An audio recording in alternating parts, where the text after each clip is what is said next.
Good morning and welcome to the Supreme Court of the United Kingdom. This morning we are hearing the appeal in the matter of Kostal against Dunkley and others. It's an appeal about the interpretation of Section 145B of the Trades Union and Labour Relations Consolidation Act 1992 and its effect in underpinning the collective bargaining rights of employees. I'm Lord Briggs. Sitting with me together today are Lady Arden. Good morning. Lord Kitchen. Good morning. Lord Leggett. Good morning. And Lord Burrows. Good morning. Counsel for the appellants are Oliver Seagull, Queen's Counsel, and Stuart Brittenden, and for the respondent, Andrew Burns, Queen's Counsel, and Georgina Hirsch. And I will now call on Mr. Seagull to begin his submissions.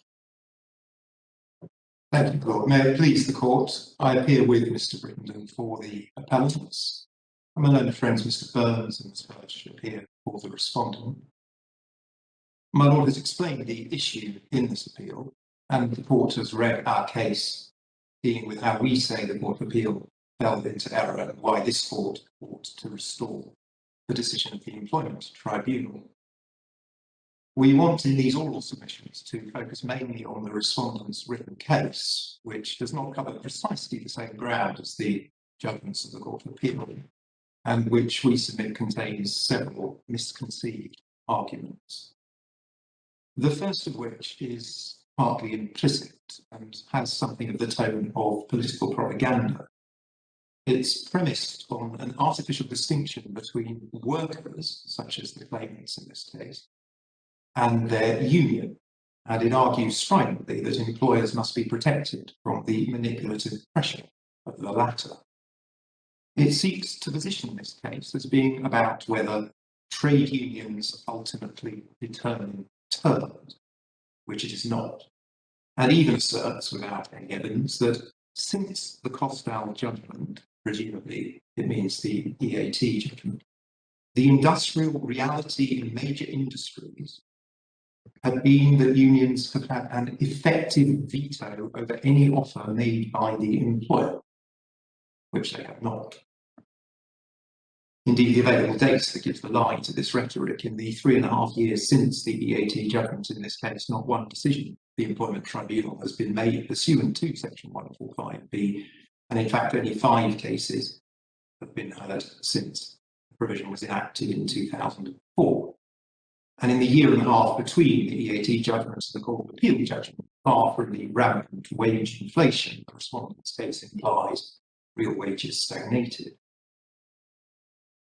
My Lords, my Lady, in the context of a case about the rights of association of individual workers, and in particular on the facts of this case, this purported distinction between workers and unions is pernicious. The trade union is an unincorporated association of its members. The section of Unite's membership at Kostal is a group of low-paid workers represented by democratically elected members from within their number. It was not the union who sat down in what turned out to be the vain expectation of negotiating with Kostal's management. It was 5 individuals, 4 of whom worked for Kostal. And it was not the union who rejected Kostal's offer in December 2015, but the members working for Kostal by voting in a democratic ballot. Only in order to counter this quasi-political rhetoric, we have included in the Supplementary Authorities Bundle at page 159, so Supplementary Authorities Bundle, page 159, one of the most famous statements of the function of a trade union, in what Mr. Bowers QC in an article relied on by the respondent describes as the seminal work of Otto Kahn Freud. Picking it up 9 lines from the bottom of that page. Could I just interrupt for a minute? It may just be me, but I'm struggling a little bit with the audio quality. I've managed to hear everything so far, but it is actually quite difficult. And I just wanted to check with Lord Briggs whether this is just a problem that I'm encountering. No, it's not. You are slightly broken up, Mr. Siegel. I don't quite know why. The hearing is now resumed after correcting a technical difficulty. Mr. Siegel, would you like to continue? My Lord, thank you. I was referring to part of the seminal work of Otto Kahn-Freund, page 159 of the supplementary bundle, and picking it up 9 lines from the bottom of that page. Typically, the worker as an individual has to accept the conditions which the employer offers. On the labour side, power is collective power. The individual employer represents an accumulation of material and human resources. Socially speaking, the enterprise is itself, in this sense, a collective power. If a collection of workers, whether it bears the name of a trade union or some other name, negotiate with an employer, this is thus a negotiation between collective entities, both of which are, or may at least be, bearers of power. But the relation between an employer and an isolated employee or worker is typically a relation between a bearer of power and one who is not a bearer of power. In its inception, it is an act of submission. In its operation, it is a condition of subordination, however much the submission and the subordination may be concealed by that indispensable figment of the legal mind known as the contract of employment. The main object of labour law has always been, and we venture to say will always be, to be a countervailing force to counteract the inequality of bargaining power, which is inherent and must be inherent in the employment relationship.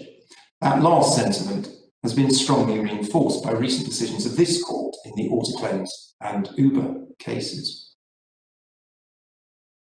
A second misconception in the Respondent's case concerns the content of collective bargaining, or to use the language of the Wilson case, workers using their union to represent them in attempts to regulate their relations with their employers.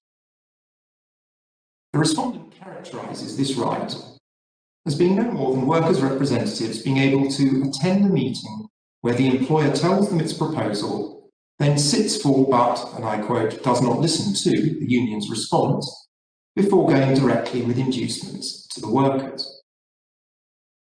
My lords, my lady, that is not collective bargaining, that is not negotiating. It is not even consultation, which both European and domestic law recognises as something less demanding than collective bargaining. Within the supplementary bundle at page 28, in the case of ex parte Price, Lord Justice Glidewell, at paragraph 24, offered a description of consultation cited often since. It is axiomatic that the process of consultation is not one in which the consulter is obliged to adopt all or any of the views expressed by the person or body whom he is consulting. I would respectfully adopt the tests proposed by Mr. Justice Hodgson in ex parte Bryant. Fair consultation means consultation when the proposals are still at a formative stage, adequate information upon which to respond, adequate time in which to respond, and conscientious consideration of the response to consultation. Now, those obligations, it is trite, are less onerous than the obligations of an employer engaged in collective bargaining, which is why it may be important to know whether the employer has undertaken to collectively bargain or only to consult. At page 22 of the supplementary bundle of authorities, in the first case that the Court of Appeal examined that distinction, the Aubrey Brothers case, Lord Justice Evelyn observed, just below D at the start of his judgment, recognition is an important matter, for important consequences flow from it. On the one hand, the employee has appointed a representative to speak for him. On the other hand, the employer undertakes certain obligations towards towards a representative upon whom he has conferred recognition. One such obligation is a duty is imposed on the employer to consult with the representative of a trade union which has been recognised by the employer when a question of redundancy arises. And then between F and G, he notes that recognition also means the recognition of the union by an employer to any extent for the purpose of collective bargaining. Collective bargaining is defined by section 126 to mean negotiations relating to or connected with one or more of the matters specified in what is now section 178. Those matters relate to conditions of employment and so on. Therefore, it seems to me that recognition entails accepting a trade union to some extent as the representative of the employees for the purpose of carrying on negotiations in relation to or connected with one or more of those matters. Thus, he said, it entails not merely a willingness to discuss, but also to negotiate in relation to one or more such matters. That is to say, to negotiate with a view to striking a bargain upon an issue. If the court goes to the core bundle at page 269, there's part of the recognition agreement in the present case, and like most recognition agreements, it recognises this distinction between consultation and negotiation. See, for example, clause 3.4 and 4.1. Now, the respondent's persistent attempt to present the recent European Court of Human Rights cases as requiring only a right to be heard, whatever that encompasses, is misleading. Back at the supplementary bundle at page 151, in the most recent Strasbourg case on Article 11, Unite against the United Kingdom, is a passage highlighted by the respondent in the key paragraph of the judgment, paragraph 65, towards the bottom of that paragraph, explaining why there had been no breach of Article 11 in that case. The applicant trade union remains free to take steps to protect the operational interests of its members by collective action, including collective bargaining, by engaging in negotiations to seek to persuade employers and employees to reach collective agreements, and it has the right to be heard. All those freedoms are part of the Article 11 rights of the workers represented by the Unite in that case, and of course in this. Well, a related misconception in the respondent's case is its presentation of the ratio of Wilson itself. Back in the core bundle at page 622, the relevant statements of principle are at paragraphs 46 to 48. Oddly, in its written case, from those paragraphs, the respondent identifies as the sole crucial passage only the final sentence of paragraph 47, which records the characterisation of United Kingdom law at the time by reference to the specific facts of that case. Rather, the relevant statements of principle are, beginning 8 lines into paragraph 46 and somewhat echoing the Karl Freund quote, furthermore, it is of the essence of the right to join a trade union for the protection of their interests that employees should be free to instruct or permit the union to make representations to their employer on their behalf. If workers are prevented from so doing, their freedom to belong to the trade union for the protection of their interests becomes illusory. It is the role of the state to ensure that trade union members are not prevented or restrained from using their union to represent them in attempts to regulate their relations with their employers. 47. In the present case, it was open to the employers to seek to preempt any protest on the part of the unions or their members against the imposition of limits on voluntary collective bargaining by offering those employees who acquiesced in the termination of collective bargaining substantial pay rises, which were not provided to those who refused to sign contracts accepting the end of union representation. The corollary of this was that United Kingdom law permitted employers to treat less favourably employees who were not prepared to renounce a freedom that was an essential feature of union membership. Such conduct constituted a disincentive or restraint on the use by employees of union membership to protect their interests. And at 48, under United Kingdom law at the relevant time, it was therefore possible for an employer effectively to undermine or frustrate a trade union's ability to strive for the protection of its members' interests. Those are the principles applied by the court in concluding there had been infringements of the applicant's Article 11 rights. Consider at page 80, within the respondent's written case, paragraph 21, in the third line, suggestion that the fundamental flaw in the appellant's argument is that Wilson makes clear that this is undermined or frustrated only where the right to collective bargaining is removed. This puts the matter the wrong way round. The principles are that the law must not allow an employer to use inducements which amount to a disincentive or restraint on the use by employees of union membership to protect their interests, to effectively undermine or frustrate a trade union's ability to strive for the protection of its members' interests. The application of those principles in Wilson was to declare unlawful a situation where an employer could induce workers to remove themselves from collective bargaining entirely. But other situations in which the same principles are infringed are equally unlawful.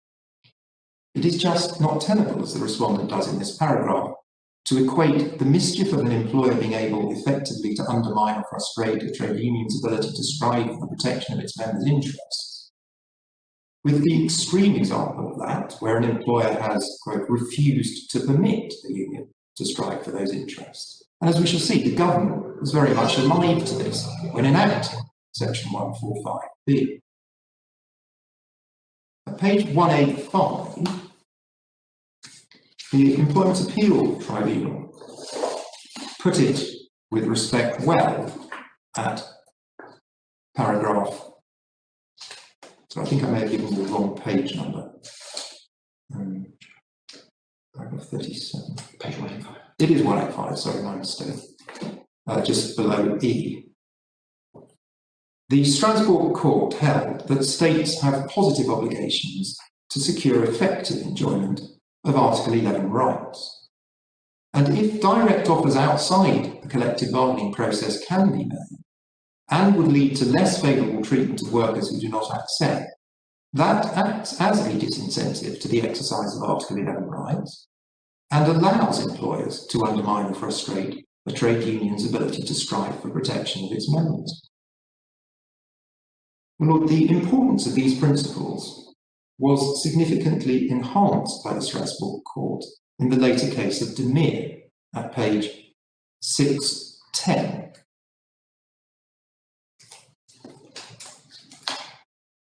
At paragraphs 153, my lord. Siegel, when we are interpreting the legislation, can we look at the subsequent Strasbourg jurisprudence, or should we be looking at what Parliament had in mind when enacting it? My lord, yes is the answer, because of the effect of the Human Rights Act. That is to say, when you're interpreting the legislation in 2021, you're interpreting where it is possible to do so, to make it compliant with the United Kingdom's obligations under the Human Rights Convention through the Human Rights Act. But my lord is also right that interpreting the intention of Parliament in 2004, one must look through the lens of the jurisprudence that was available to it only up to that date. So it can change its meaning over time? Indeed, legislation that was enacted before the Human Rights Act has, according to this court, needed to be interpreted differently following the enactment of the Human Rights Act. Thank you. I should say, though, by the way, that the difference is one of emphasis, not one of revolution in terms of the change. In fact, the words that we're about to see are the words development and evolution.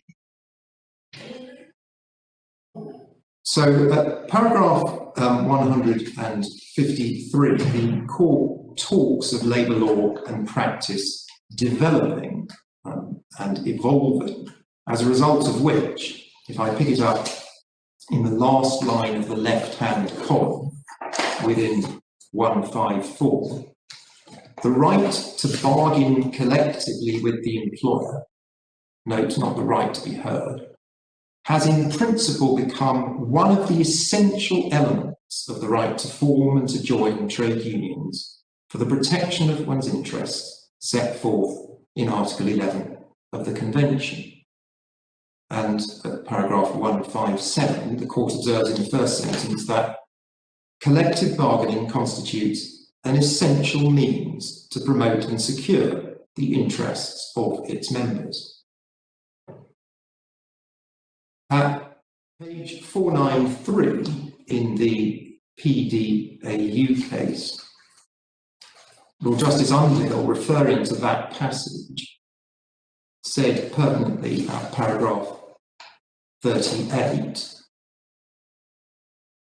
about halfway down, if the right in question is an essential element of the Article 11 right, the state may not simply be prohibited from itself interfering with it, but may in principle have positive obligations to secure the effective enjoyment of those rights. That is the language of Wilson. My lord, the extra statutory materials relied on by the parties demonstrate, we've said, that the government was aware of the need to give effect in new legislation to the principles established by Wilson, and not just to prevent the particular mischief of that case. And the respondent's contrary position is, again, we say, misconceived. First, it confuses the headline with the content, so to speak. On occasion, a minister spoke predictably of how the legislation would address the mischief of the Wilson case.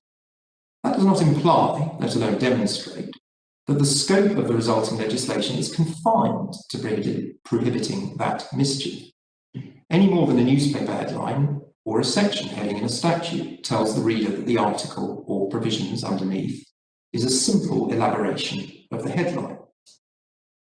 The more fundamental error, however, is in the respondent's analysis of what both parties agree is the government's considered explanation of the extent to which the provisions added by the Employment Relations Act of 2004 went beyond the facts of Wilson.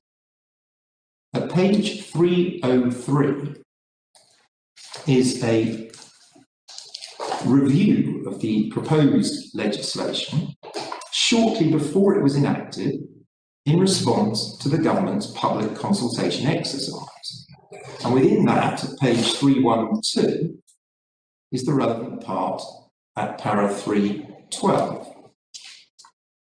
The government also confirms that the law should explicitly prohibit inducements or bribes being made to trade union members to forego union rights.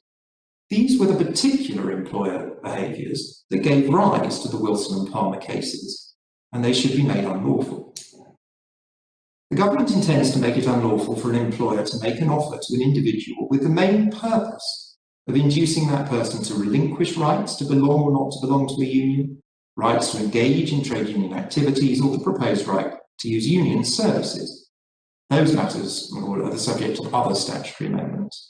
And then returning to what became section 145B and still using the language of main purpose. In addition, offers should be made unlawful whose main purpose is to induce a group of workers who belong to a recognised union to accept that their terms of employment should be determined outside collectively agreed procedures. The result is that it would be unlawful for an employer to offer an inducement to the union members in such a group to have their terms of employment determined outside the framework set by any existing collective bargaining arrangements. This limits the scope of employers to offer individualised contracts. To avoid inflexibility, however, the law should allow employers to make offers where the sole or main purpose of the inducement is unconnected with the aim of undermining or narrowing the collective bargaining arrangements. In particular, the law should give room for employers and individuals to enter individualised contracts designed to reward or retain key workers Starting at page 81, the respondent, we say, makes some rather odd submissions about that paragraph. Paragraph 25 of its written case, dealing with the first two sentences of 312, which address the Wilson facts, there is nothing exceptional. But then over the page, paragraph 26, the respondent seeks to equate the meaning of the sentence beginning in addition within paragraph 312 with that of the first two sentences referring to Wilson, despite the words outside of collectively agreed procedures, implying the continuation of those collective bargaining arrangements, and by avoiding for the moment the significance of the words used in paragraph 312 in addition. That will not do. Obviously, this sentence explains that in addition to prohibiting offers made to trade union members to forego union rights, such as in Wilson, the intention was to prohibit offers, the purpose of which is to induce workers to have their terms determined outside of collectively agreed procedures which already exist and which continue to exist. Returning to page 312, the misunderstanding ought to have been cleared up by the very next sentence. It would be unlawful for an employer to offer an inducement to the union members in such a group to have their terms of employment determined outside the framework set by any existing collective bargaining arrangements. However, back at page 88, the respondent at paragraph 27, 82, apologies. At paragraph 27, the respondent speaks ambiguously of taking the terms outside of existing collective bargaining arrangements, rather than accepting the meaning of the words as written, offering an inducement to workers to have their terms determined outside of existing collective bargaining arrangements, which is what happened in this case. My Lord, the respondent's contortions do not end there. As to the next sentence of 312, to avoid inflexibility, the law should allow employers to make offers where the sole or main purpose of the inducement is unconnected with the aim of undermining or narrowing the collective bargaining arrangements. The respondent reads undermining or narrowing as something like abandoning, or at its highest simply narrowing. It may be right that an employer whose purpose is to narrow the scope of existing collective bargaining arrangements intends to effect a detrimental change to the collective bargaining arrangements. But that is to ignore the alternative prohibited purpose of seeking to undermine those collective bargaining arrangements. And at 83, at paragraphs 31 to 34, the respondent makes its position clear. It says that narrow and undermine mean different things and should not be conflated or confused. The appellants agree. However, the respondent argues the use of undermining at paragraph 312 of the consultation response is in effect to be ignored by reference to other aspects of the pre-enacting history. That submission the appellants reject, both as a matter of normal language and more particularly given that the phrase narrowing or undermining in paragraph 312 is very close to the mischief identified by the court in Wilson of the employer being able effectively to undermine or frustrate collective bargaining. Finally, returning to paragraph 28 of the respondent's written case on page 82, the respondent does address the words in addition. My Lord. You seem to be spending a lot of time, Mr. Siegel, analysing the precise text of the consultation documents when one might have thought that the place to begin was the language of the statute itself, which you've not yet addressed us on. My Lord, I am about to, and I am conscious that it is an unusually detailed examination of these provisions, but a large amount of space has been devoted to it in the respondent's case, and a certain amount in ours. But my Lord, I can confidently assure the court that I'm about to move from the consultation paper to the statute. The final observation I was going to make is that the words in addition in the respondent's case are suggested to relate not to section 145B, but to other legislative changes, and that we say is untenable. The sentences before the words in addition cover the different circumstances in which inducements are made to persuade members to forego union rights, and they include the Wilson situation, as well as in the immediately preceding sentence, the matters to be covered by section 145A and the amendments to 146 and 152. In addition to prohibiting inducements to forego union rights, the proposed section 145B is to go further where the main purpose is one of those set out. The obvious point is that the situations envisaged by the government in the latter part of para 312 presuppose that trade unions remain recognised, contrary to the facts of Wilson, but that the employer offers individual employees inducements to agree terms outside of that existing framework, which is to be unlawful, where the main purpose of the office is to achieve that result. I would ask the court, keeping a metaphorical finger at the words of para 312 following in addition, to now turn to part of the statute at page 328, section 145D.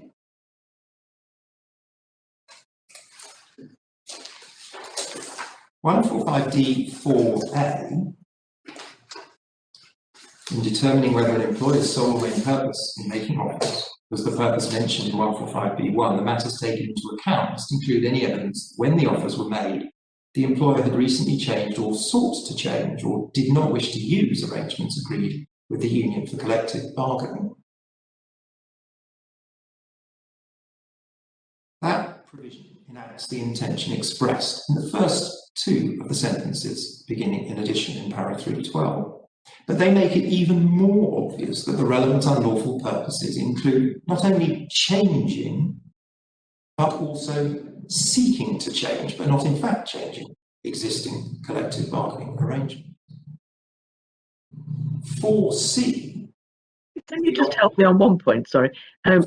From your expertise, can you tell me why the factors listed in subsection 4 have been particularly highlighted by Parliament as matters that must be taken into account if there's evidence? Well, Melanie, I think the answer to that is in that paragraph from the response to the consultation paper. They are the matters that Parliament was asked to consider as most relevant in determining the evidential issue, whether the main sole or main purpose of the employer in making the offers was to achieve the prohibited result. So if you're asking yourself, was the main purpose of the employer designed to have terms determined outside of either proposed or existing collective bargaining arrangements, or was there some other purpose? The key evidence will be on the one side of the scales, sub 4A or B, that the employer had recently changed or sought to change or didn't wish to use those collective bargaining arrangements. And at C, on the other side of the scales, if the offers were made only to particular workers for the purpose of rewarding them for high levels of performance or retaining them, then the inference is going to be fairly certain, or at least if not certain, near certain, that the sole or main purpose was not to have the terms determined outside of proposed or existing collective bargaining arrangements. My lady, I dare say that the parliamentary draftsman could have refined the matters that were set out in 312 and added others perhaps, but I would respectfully suggest that the choice they made was not unreasonable. Thank you. So 4C, I was just saying, is by way of the exception to the position where an employer offers inducements to individual employees to agree terms outside of existing collective bargaining arrangements. And that will not be unlawful, as we see, where the purpose is unconnected with undermining or narrowing those arrangements, but is instead to reward or retain individual workers. And my lord, my lady, this is a key point that the respondent and with respect the Court of Appeal miss. When UK employment law proscribes certain conduct by an employer, it generally does so by reference to the reason for or the purpose of that conduct. Discrimination is unlawful insofar as the employer subjects an employee to any detriment because of a protected characteristic. It's unlawful to subject a worker to a detriment on the ground that he has made a protected disclosure. Closer to home, by what is now Section 146 of the 92 Act, but the central provisions of which are several decades old, it is unlawful for an employer to subject a worker to any detriment for the sole or main purpose, inter alia, of deterring him from being a member of a trade union. In all these instances, and there are many, many more, the legislation sets a low bar in terms of the effect of the employer's action, but requires a prescribed reason or purpose if the action is to be unlawful. Now, that is not the language of the Strasbourg judgments, which are concerned only with whether the effect of certain conduct infringes a conventional right, regardless of its motive. The structure of 145B, page 324, as foreshadowed at paragraph 312 of the consultation response, is the same. The prohibited result is defined in relatively wide terms at subsection 2. That is, any term of employment will not or will no longer be determined by collective agreement. The focus is on the main purpose of the conduct producing that result. Parliament made it unlawful for employers to make offers to workers of terms outside of proposed or existing collective bargaining arrangements whenever the employer's main purpose was to achieve that result. That is, whenever the employer intends to undermine or frustrate workers' rights to collective bargaining. Indeed, as it was put in a passage relied on by the respondent at page 284, by the relevant minister explaining the reason for the sole or main purpose test, 4 paragraphs from the bottom of the page, the slightly longer paragraph beginning with the amendments. The amendments would make it far too simple for the employer to interfere in the all-important relationship between a union member and his union. Note the breadth of that expression.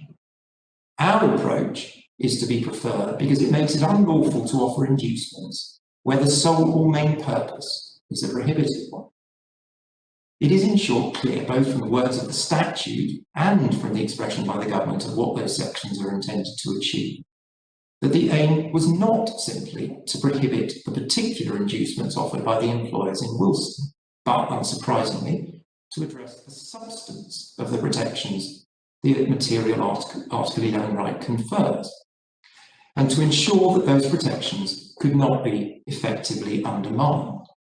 And Parliament did that, as generally, by making unlawful a type of conduct which, whilst not common, is not rare, when done for the proscribed purpose. To recap so far, the Article 11 rights in issue are those of the workers, not of trade unions. It is an essential element of those rights that workers can effectively and without restraint collectively bargain through their trade union to secure their interests. That is, to be able to negotiate collectively with their employer with a view to striking a bargain over their terms. That essential element is unlawfully undermined if an employer is allowed to offer inducements to individual workers to agree terms directly with it, so that differential terms are made available, or what's been called a two-tier workforce, those who accept the direct offers being better off than those who wish to be collectively represented in the proposed or existing collective bargaining arrangements. The government understood that and explained in advance its intention to prevent such conduct, and Parliament did so by prescribing offers to workers which would result in any of their terms being agreed outside of proposed or existing collective bargaining arrangements, if but only if that was the main purpose of the offers. Finally, before returning to the detail of the language of section 145B, we address a further problem in the respondent's written case. It at times misrepresents, or at the very least underrepresents, the material facts. If the court returned to the tribunal decision at page 145, In the context of this case being about the claimant's Article 11 rights, I invite the court to consider the facts found by the tribunal from the perspective of one of those workers. You were employed by the respondent as a shop floor or manual worker. After months of internal campaigning, a ballot and an independent exercise to verify majority support, you and your colleagues persuade Kostal to enter into a recognition agreement. That's at page 272, which states at paragraph 7.4 that any matters related to the proposed change of terms and conditions of employment will be negotiated between the company and the union.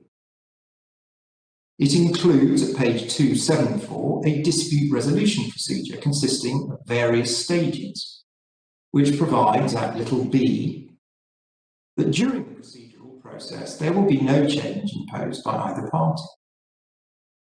You and your colleagues have secured that essential right to collective bargaining. Returning to the tribunal decision at 146, paragraph 5.8, 4 of your colleagues from the shop floor, the elected lay reps, together with a regional official, attend a meeting on the 29th of October regarding the anticipated pay negotiation. And at a further preliminary meeting on the 12th of November, the first sign of trouble appears, when Kostal says that it is not interested in a protracted negotiation process, and that when it makes an offer, 5.9, the offer will be the offer.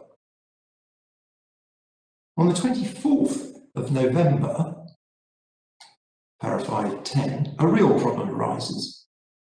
Kostal's pay offer is not simply an offer to increase pay, but a deal comprising several terms, some of which are detrimental to you.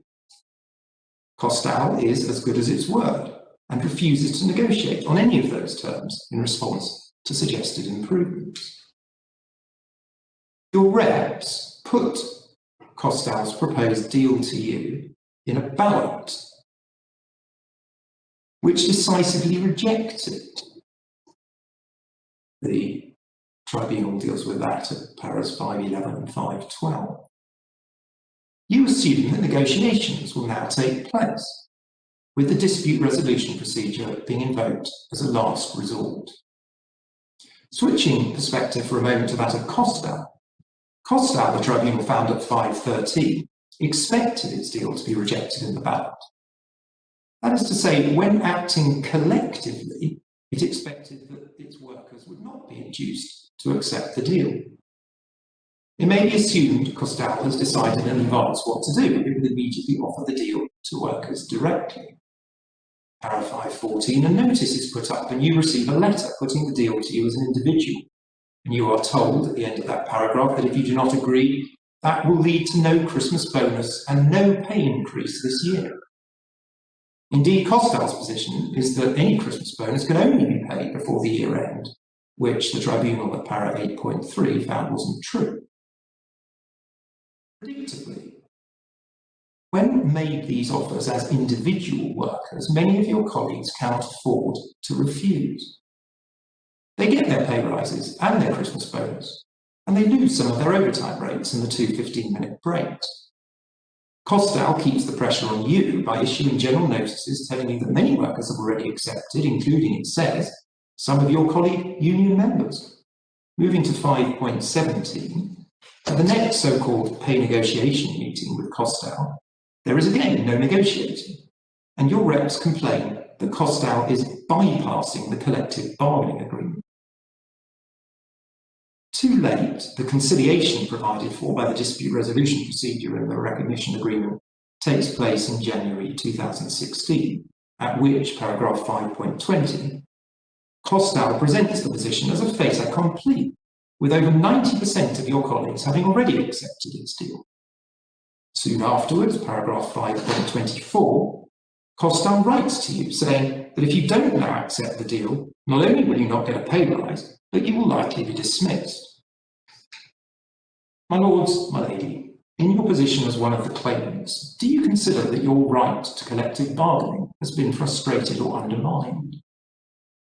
Have you and your colleagues been able, effectively and without restraint, to negotiate with Kostal with a view to agreeing the relevant terms? Has Kostal been allowed to offer inducements to you as individuals to agree certain terms directly with it, resulting in a two-tier workforce, with those who accept the direct offers being better off than those like you who wanted to be collectively represented in negotiations over those terms? Putting it crudely, do you feel it was worth getting recognition and paying your union sums each month? Or has what happened been a disincentive or restraint on your use of union membership to protect your interests? The appellants submit the answer to those questions is obviously yes. Indeed, given the tribunal's findings at paragraph 8.2, that Kostal's engagement with the collective bargaining process was, quote, little more than window dressing, that the effect of its actions was, quote, to destroy the union's mandate, and its finding at para 8.3 that Kostal's intention had been, quote, to circumvent the collective bargaining process, any other answer would be untrue. Indeed, as we shall see, one of the leading Queen's Counsel representing employers in this field observed in another case that the present case is a classic example of the type of case envisaged by section 145B. Well, one could address the same issue by reference to the principles of statutory interpretation relevant to worker protections, recently endorsed by this court in the Uber case, page 545, paragraph 70, within my Lord Legate's judgment. The modern approach to statutory interpretation is to have regard to the purpose of a particular provision and to interpret its language so far as possible in the way which best gives effect to that purpose.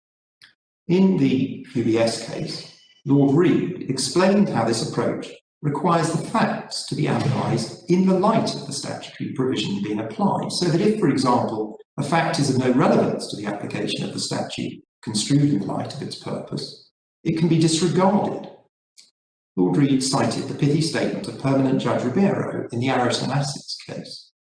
The ultimate question is whether the relevant statutory provisions, construed purposefully, were intended to apply to the transaction viewed realistically.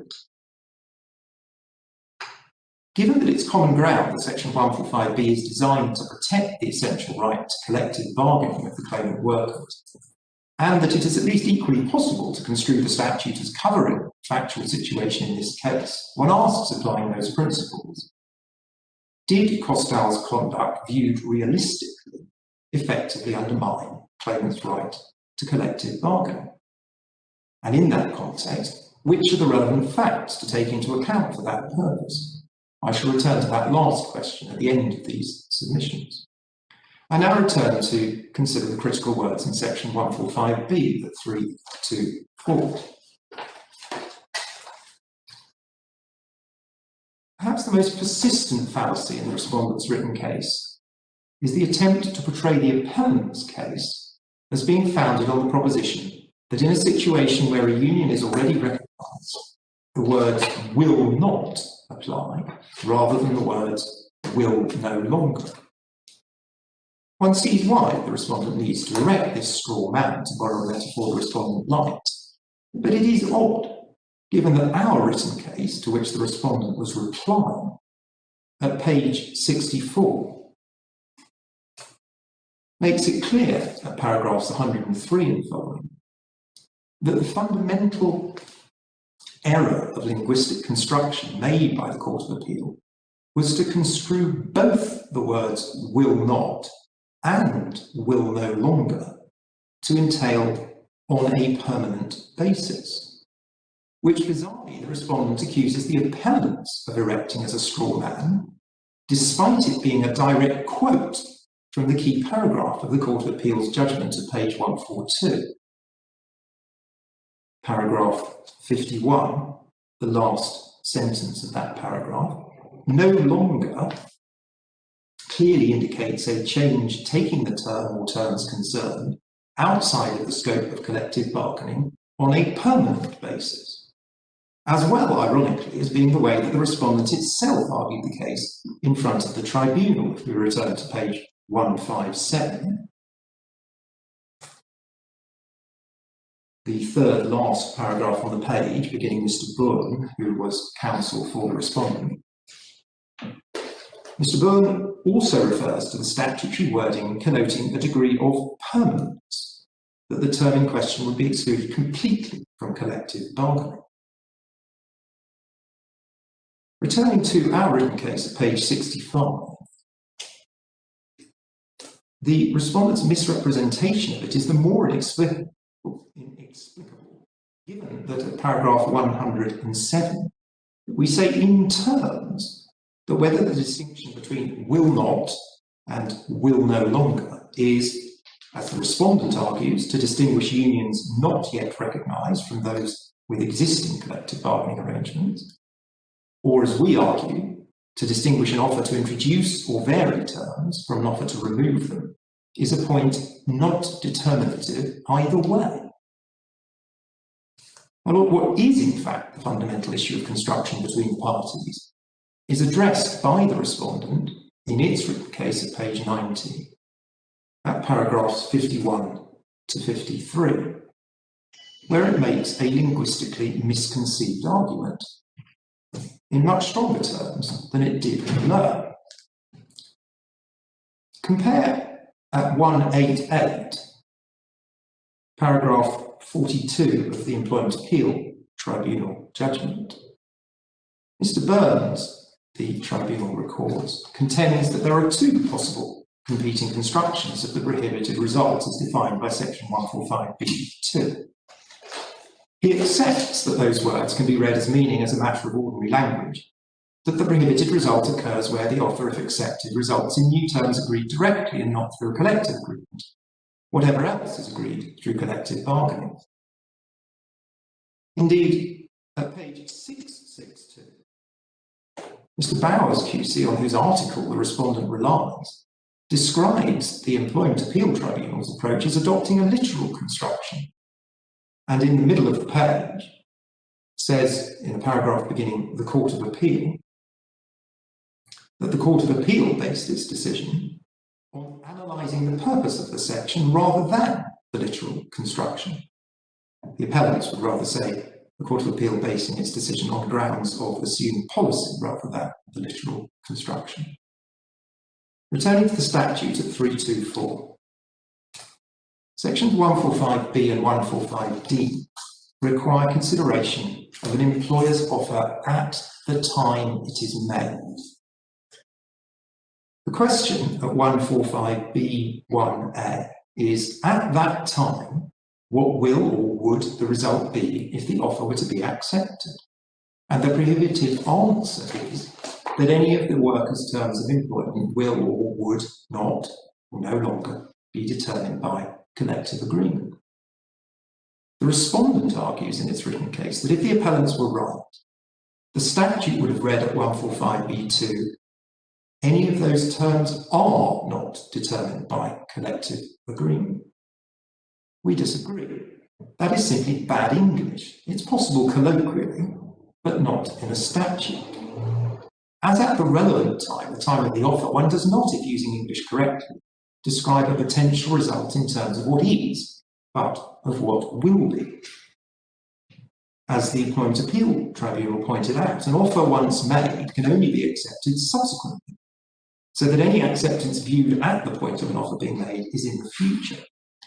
Well, if one had asked the claimants who were considering accepting the offers in this case, what, to use the language of section 145b(1), would be the result if they accepted that offer, they would have replied, I will get a 2% increase in basic pay. There will be a reduction in my overtime rate, etc. Those terms for me will no longer or will not be determined by any collective agreement negotiated by my union reps.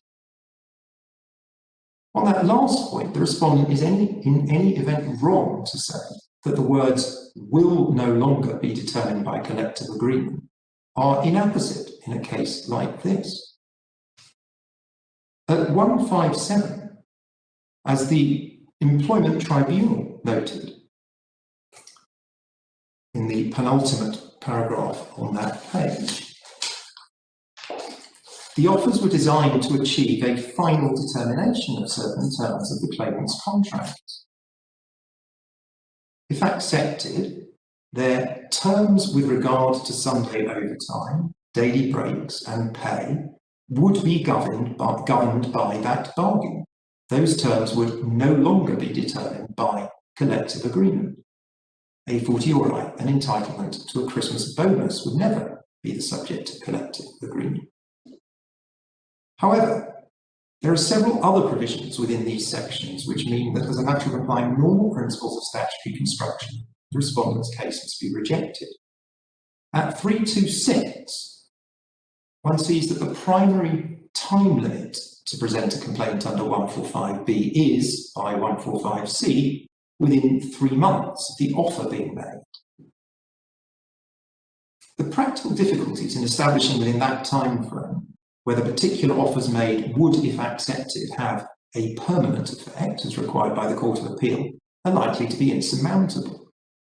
Now, the respondent has argued on appeal to the Employment Appeal Tribunal and subsequently that permanent forgoing of collective bargaining is not required. But there is nothing in section 145B pointing to the necessary duration of the prohibited result, rendering the limitation issue no less problematic. At page 188, in front of the Employment Appeal Tribunal, the respondent, at paragraph 42, at D on that page, adopted the improbable position that Parliament must have intended that the prohibited result would occur if the terms would not be subject to collective bargaining at least at the next collective bargaining round, generally 12 months later. And at 193, just above G, the respondent correctly accepted that the effect of this as regards limitation would be that the worker would have to decide whether the unexpressed intention and effect of the offer, if accepted, would be for one or more terms of employment to be determined outside collective bargaining in the next collective bargaining round, irrespective of the immediate effect of acceptance on terms of employment. Now, what the respondent appears to mean by that is expanded on in its written case, at paragraph 96, to which I shall return. But for present purposes, I note that the potential reliance by workers at the end of that paragraph on it being an implied term of the offer for the employer to ignore bargaining in the future offers no solution at all to the limitation issue. The Employment Appeal Tribunal was right to find that from the perspective of limitation, each variant of the respondent's case was unworkable. The short point is that on the respondent's case, it would often not be possible for workers to determine until long after expiry of the 3-month limit whether the prohibited result had occurred. And that would render the rights granted by section 145B largely inaccessible. At 328, moving to 145D, first, as pointed out already, sub 4A envisages an unlawful offer being made not only when the employer had recently changed collective bargaining arrangements, but also when the employer had sought to change or did not wish to use arrangements agreed with the union for collective bargaining. The latter presupposes that existing collective bargaining arrangements will, or at the very least might well, remain in place notwithstanding acceptance of the offer made. Further, and importantly, on the respondent's case, subsections 4A or B would always be satisfied, rendering those provisions entirely redundant. At page 92, within the respondent's written case, its attempt to answer this point is unconvincing. At paragraph 60, the first sentence ducks the issue by presenting the language of 4A by assuming what it seeks to prove, that the employer's offer would always succeed in changing the existing collective bargaining arrangement. But going back to the final 2 sentences of the previous paragraph 59, the respondent deals with the charge that its case renders 4A and 4B redundant by saying that in such a situation the employer is likely to have intended that result if there is evidence that it is hostile to the union arrangements. But that is not what the statute provides. If the prohibited result occurs, as the respondent says, only when an employer changes existing collective bargaining arrangements, then it will always be the case that at the time the offers were made, it sought to change those collective bargaining arrangements, irrespective of any anti-union hostility. Going back to 328, sub 4C also supports the appellant's case. The reference to rewarding and retaining workers refers in general to the making of one-off payments. If Parliament had intended that Section 145B offers could only achieve the prohibited results where they led to a lengthy or permanent cessation of collective bargaining, Section 145D4C would also be largely redundant. Such one-off payments would never have that effect. Next, I address a point made, page 93, within the respondent's case at paragraph 62, where in the context of a union seeking recognition, the respondent states in the third sentence, the prohibited result can only refer to the future scope of or arrangements for collective bargaining when the union comes to be recognised. The prohibited result cannot mean how the terms are determined at the moment of acceptance. It must refer to an offer which takes a term or terms out of the scope of collective bargaining in the future when the union is recognised and starts collective bargaining. This is nonsense. The mischief in this situation is inducing workers to agree their terms directly, as opposed to through collective bargaining arrangements that are proposed. Generally, of course, in an attempt to ensure that such collective bargaining arrangements are never introduced. The prohibited result being induced, just as in a case where the union is recognised, is the direct agreement with workers of terms outside of collective bargaining arrangements.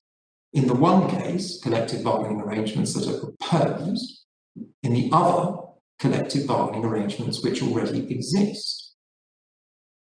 Finally, on the issue of linguistic construction, we address a misconceived submission at page 94, paragraphs 66 and following of the respondent's written case, which are directed to defending the Court of Appeal's objectionable conflation of prohibited result and main purpose.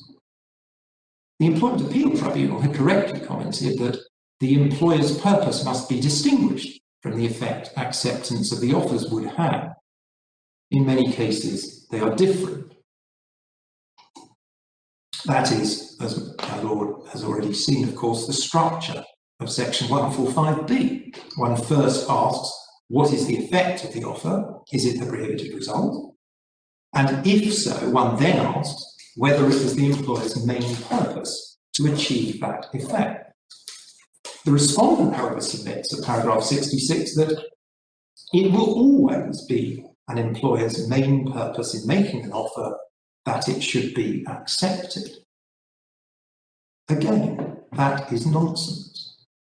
145B1B is directed to identifying the underlying purpose, the reason or motive for wanting the offer to be accepted. If that underlying purpose is to achieve the prohibited result, the offer is unlawful. If the underlying purpose is different, the offer is lawful. Strangely, at paragraph 68 on the same page, the respondent itself seems to acknowledge the distinction when it talks of a benign reason behind its purpose in making the offer, meaning in the statutory language, a lawful purpose for making the offer. And as we've seen at 328, 145D sub 4C provides one such example. The employer makes the offer, hoping it will be accepted, stretching a point, one could describe that as the respondent does, as the immediate purpose of making the offer, but the sole or main purpose expressly within the meaning of section 145B is to reward or retain those key workers. So returning to page 94, if, to use the respondent's phrase at the end of paragraph 68, the motivations that lie behind the immediate purpose of agreeing a term or terms are not to achieve the prohibited result, then the employer, contrary to what the respondent querulously asserts, will not lose the case. My lord, that might be an appropriate moment for the short break. Yes, thank you, Mr. Siegel. We'll resume at, according to my timing, 11:45 in 5 minutes' time. Thank you, Lord. Please continue, Mr. Siegel. Thank you, my lord. So to summarise our recent submissions on the statutory language, we say that the language of these sections strongly points to the same conclusion that one reaches from the perspective of purposive or modern statutory interpretation, that they apply in a situation like the present. Certainly there is nothing in that language which should deter this court from so holding.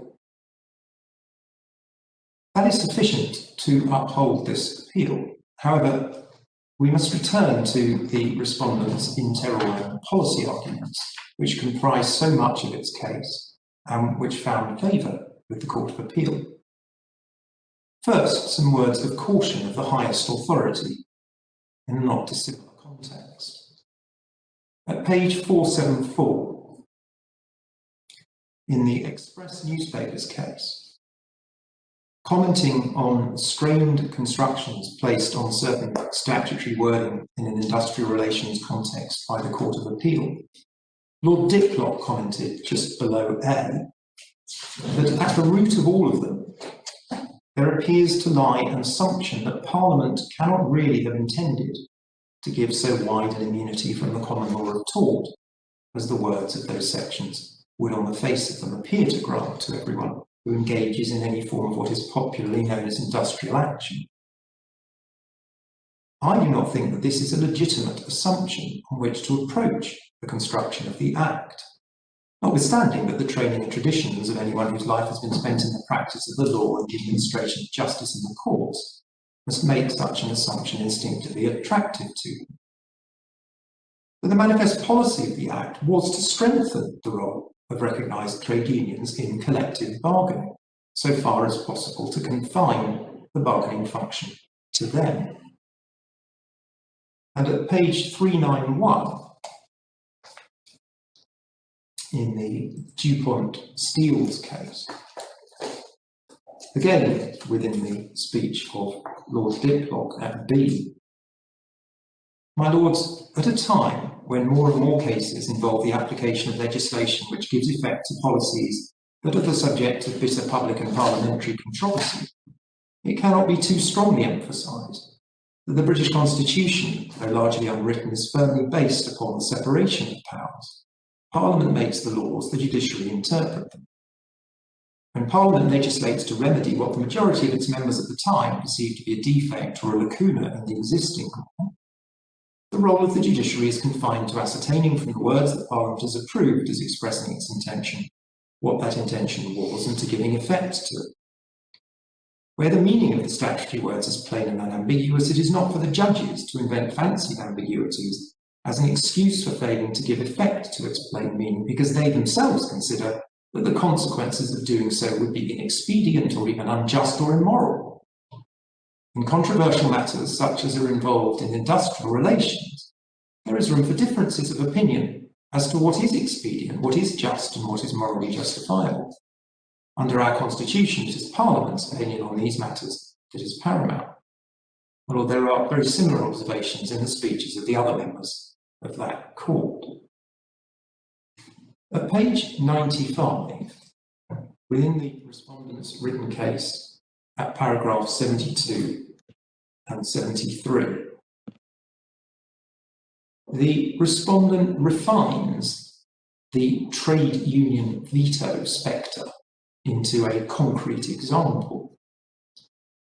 An employer and its workers through their union cannot agree on an annual pay increase after exhausting the collective bargaining process, resulting, it is suggested, in the employer having to capitulate or award no increase rather than risk claims under section 145B. The first point to make is that this wouldn't happen in practice. If there is a recognised trade union and negotiations are confined simply to the level of an annual pay rise, then the employer and union will follow the agreed collective bargaining procedure, which usually contains provision for conciliation or arbitration if no agreement can be reached. However, if no agreement is reached at the end of the collective bargaining process, say that the parties cannot close the gap between 1% and 2%, the employer, save in the exceptional case where it elects to de-recognise the union, will give the workers a choice through their union: accept its final offer or no pay rise. The workers' only collective recourse at that point is industrial action.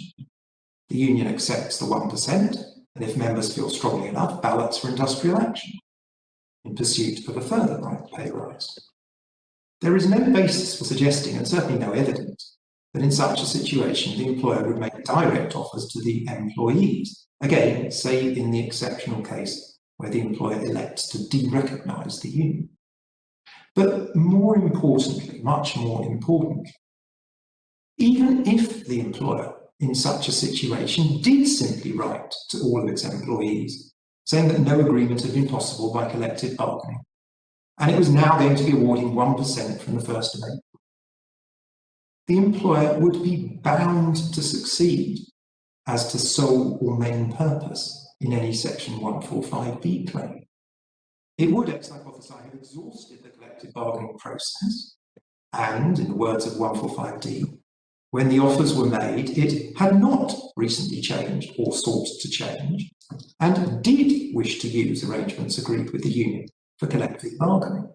Indeed, the only purpose of an employer in such a case would be to provide an increase to the wages of its employees to encourage morale, retention, etc.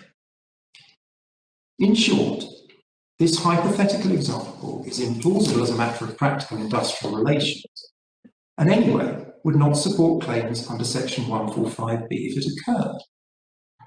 And as to my learned friend's concern that employers might nonetheless be deterred by the imagined risk of such claims, the appellants would respectfully invite this court to make clear in its judgment that no such risk exists.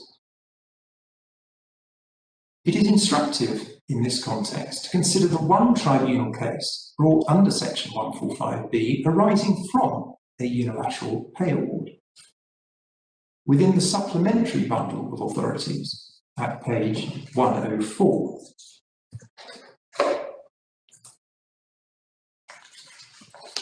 the facts of the INEOS case were extreme.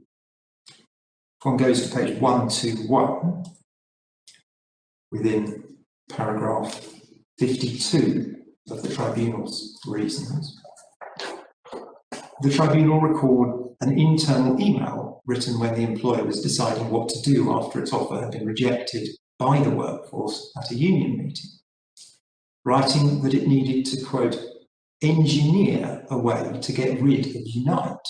That was the recognised union. Then at paragraph 53, the employer wrote in that case to its workers informing them that it had terminated collective bargaining agreements with Unite and was going to implement pay increases as per its previous offer.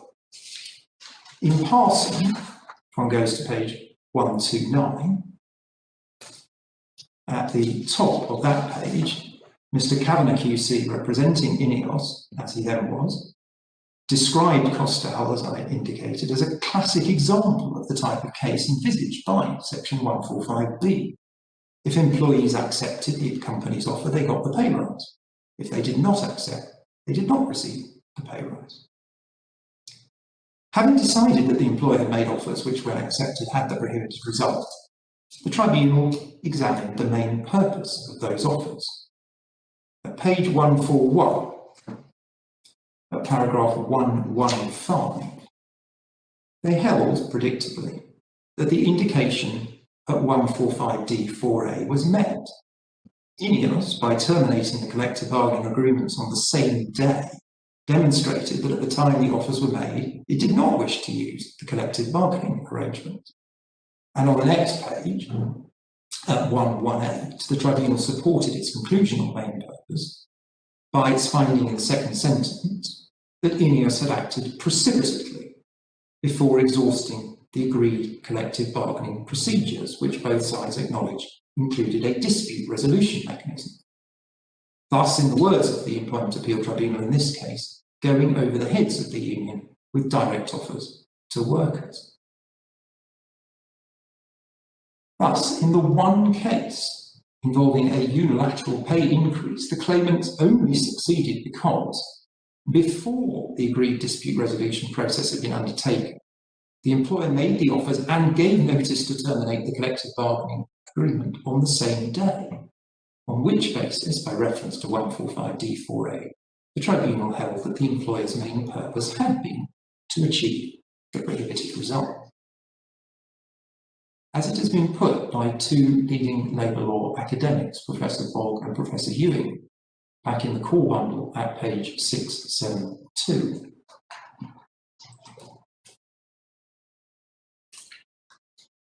A few lines above the new section heading, about 2/3 of the way down the page.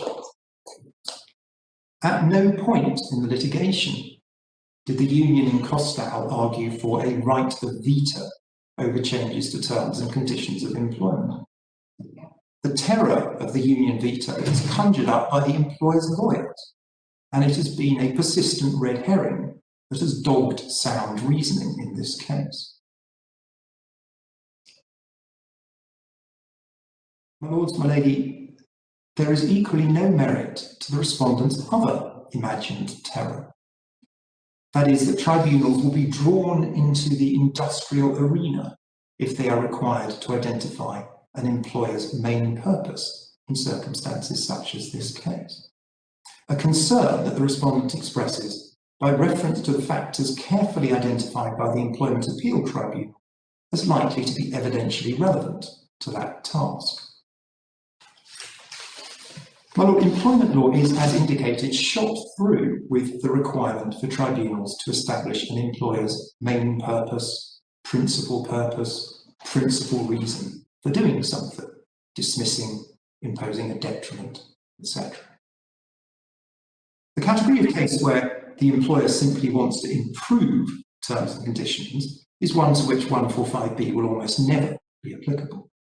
The category of case where section 145B will more often be applicable is where the employer seeks to worsen certain terms, generally as part of a package, as here, where some terms will improve and others will worsen. That category of case was well known to employment law long before 145B was enacted. In such cases, workers will often not agree to the proposed changes, whether through their union or as individuals. If there's a compelling business reason for the employer to make the changes, it has the option, and often adopts it, of dismissing on notice the workers and inviting them to accept new contracts, including the detrimental changes. Can you give us some example of these business purposes which would fall within lawful purpose? In the cases under section 98, unfair dismissal, my lady, the most obvious... for the purpose of section 145, category B, can you just give us in examples, not necessarily drawn from cases, but what would be lawful purposes where the main purpose is not to achieve the result, the prohibited result? Of course, Maggie. Well, the two that we've already given, one from the statute, where under 145D4C, the purpose is the retention or reward of a limited group of employees. The other, by reference to the supposed union veto example, where following collective bargaining, the employer wishes to award a particular pay increase that isn't as much as the union had asked for in order to, as I put it there, improve morale or retain members of its workforce. A third obvious example that we haven't yet dealt with would be financial exigency. The employer, in the sorts of cases that I'm about to describe, will often be in a position where, for financial reasons, it has to make certain changes. It goes through a collective bargaining process with its recognised trade union. Often, by the way, that results in agreement, more often than not, much more often than not. But sometimes it does not. The employer then has to make offers to the individual employees to accept contracts on the new terms that will allow the employer to continue trading. There's a fourth example that springs to mind that affected literally tens of thousands of public sector workers in the late 1990s and early 2000s, when employers were compelled to remove certain contractual entitlements in order to equalise pay between male-dominated and female-dominated groups of workers employed in the public sector. So I don't know whether all the members of the court are familiar with that, but there was a situation that developed where it became clear that local authorities in particular, but public sector employers more generally, were paying their workers in contravention of the provisions of the Equal Pay Act, as was the Equality Act, as is, because male-dominated groups were getting certain bonuses that female-dominated groups were not. So, for instance, those groups such as the refuse collectors were earning considerably more than female-dominated groups such as cleaners who were doing work of a similar kind. The local authorities had to act to remedy that situation. They negotiated with the recognised unions and in the large majority of cases reached agreement, but in some did not.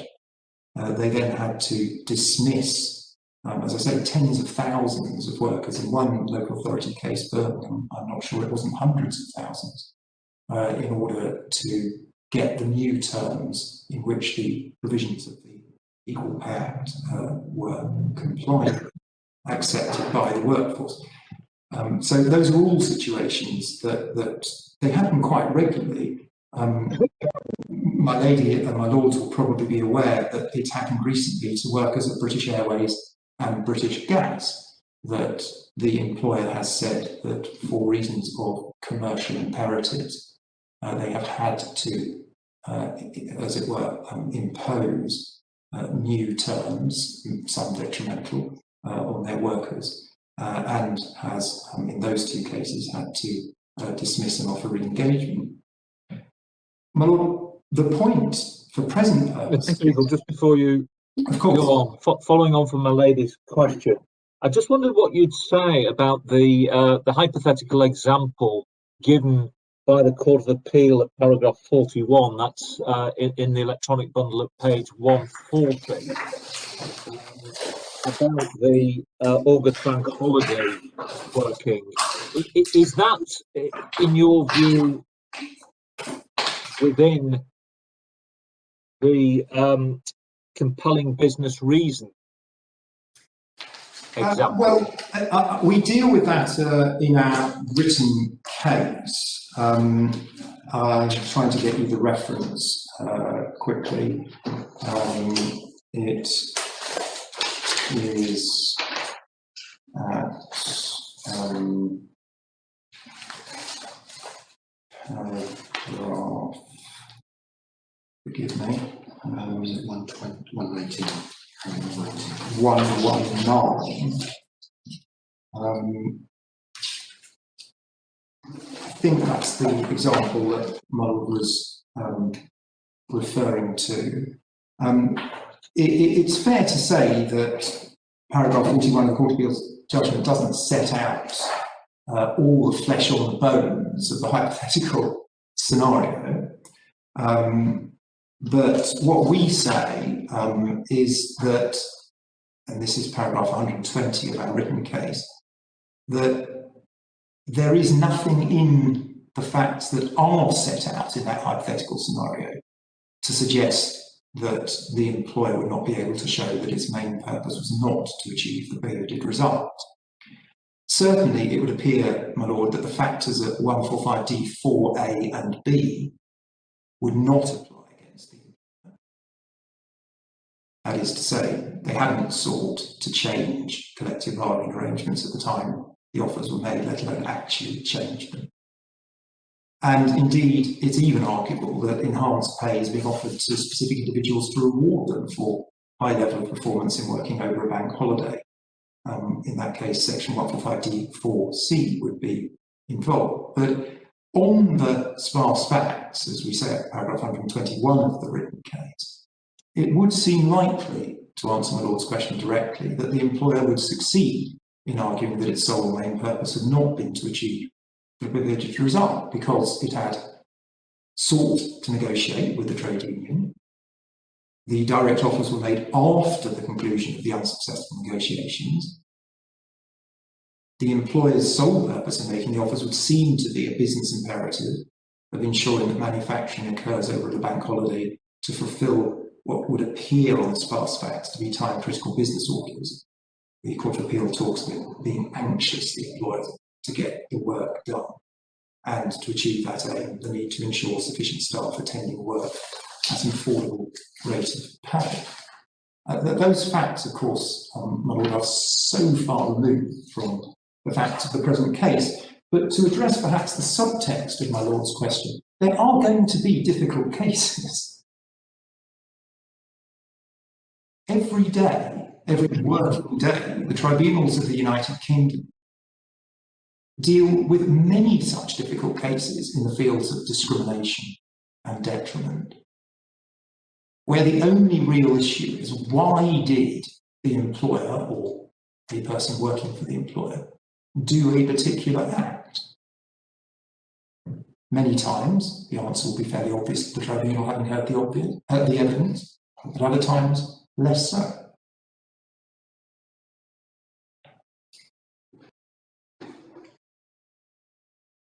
The point, though, that I was pursuing at present, my lord will recall, was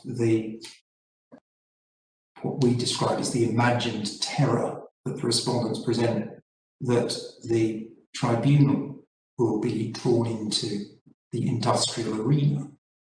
And the point I wanted to make, and it can't be considered controversial, is that in these situations that I was describing, where the employer dismisses and offers re-engagement on, at least in part, worse terms, which are considerably more common with section 145B claims, the dismissed workers, the vast majority or all of whom will have accepted re-engagement on the new terms rather than lose their jobs, often bring claims of unfair dismissal, which, if successful, will result in receiving at least basic awards of up to £16,000 each, rather more than the section 145E amount. And this is the point. In these not uncommon cases, where the employer can be at risk for very large sums if it loses, the claims are determined by tribunals by a consideration of precisely the sort of criteria that the respondent in this case asserts that Parliament cannot intend tribunals to consider. Well, not many of these cases go on appeal, because just as should be the case under 145B, the law is straightforward, and the assessment of whether the dismissals were fair, just as the assessment of the employer's main purpose under 145B, is a question of fact and judgment for the tribunal, which can only be appealed if perverse. In the leading case of Hollister Supplementary Bundle, page 13, which concerns a single employee, at B, Lord Denning explained the material factors as being, as to the lawful reason for dismissing and offering re-engagement, whether the reorganisation was such that the only sensible thing to do was to terminate the employee's contract unless he would agree to a new arrangement. And as to whether the dismissal is fair, he quoted the statutory provision which still applies. Whether the dismissal was fair or unfair, having regard to the reasons shown by the employer, shall depend on whether the employer can satisfy the tribunal that in the circumstances, having regard to equity and the substantial merits of the case, he acted reasonably in treating it as a sufficient reason for dismissing the employee. The following paragraphs of Lord Denning's judgment are authority for the proposition that the level of consultation with the individual worker is relevant to that question, but not determinative. And I note in passing between F and G on the same page, indented, a definition of consultation from the 1972 Industrial Relations Code of Practice, which goes well beyond anything that Kostal did in this case.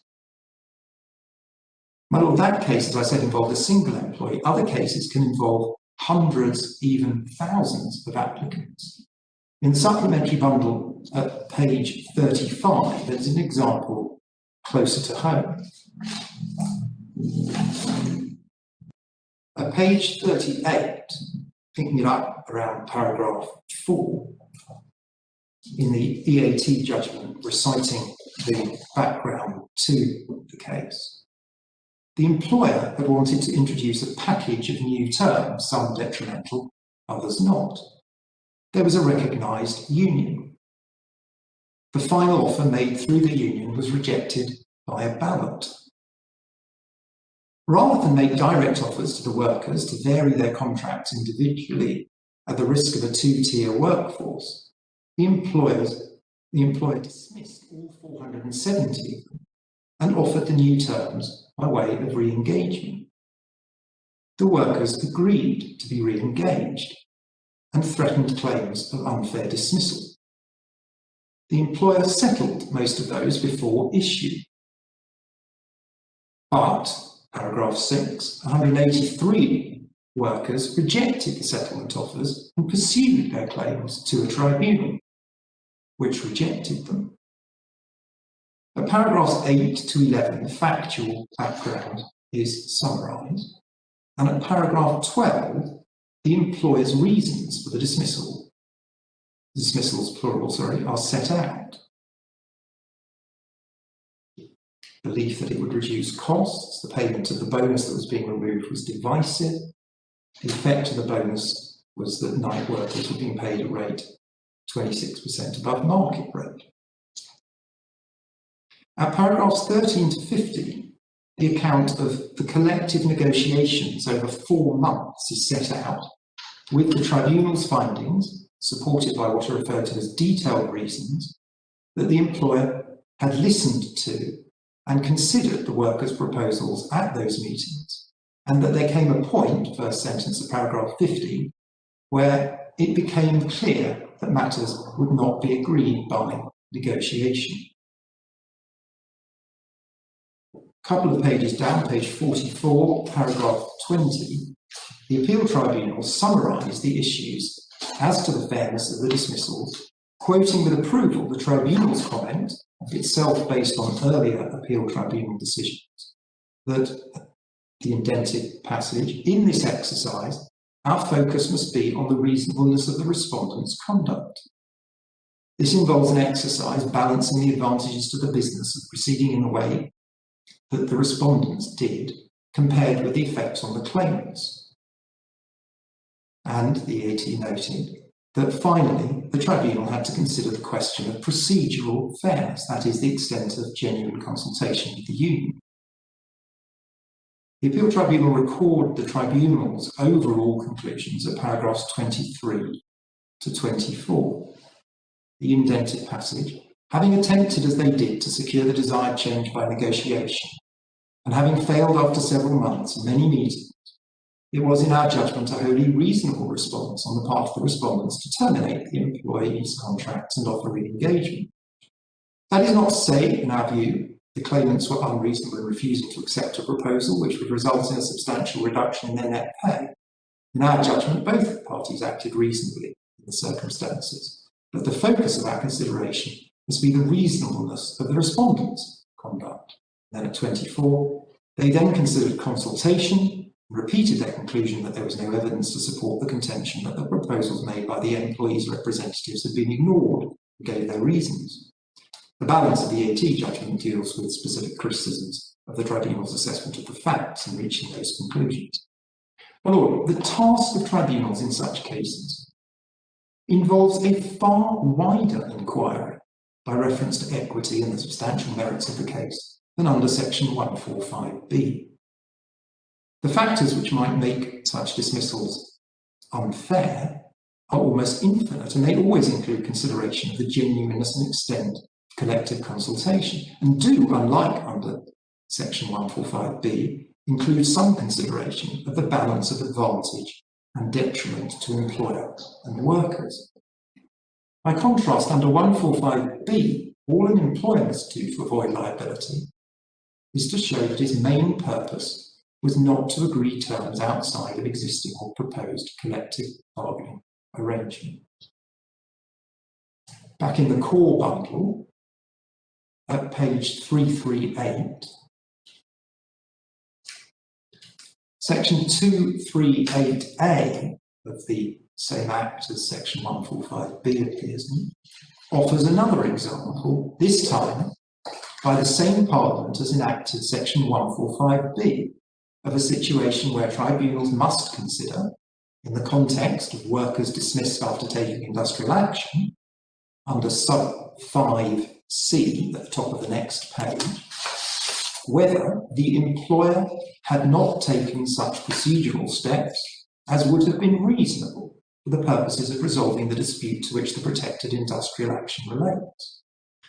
And by subsection 6A, in words which echo those of 145D, the tribunal in that context is directed to have particular regard to whether the employer or a union had complied with procedures established by any applicable collective or other agreement.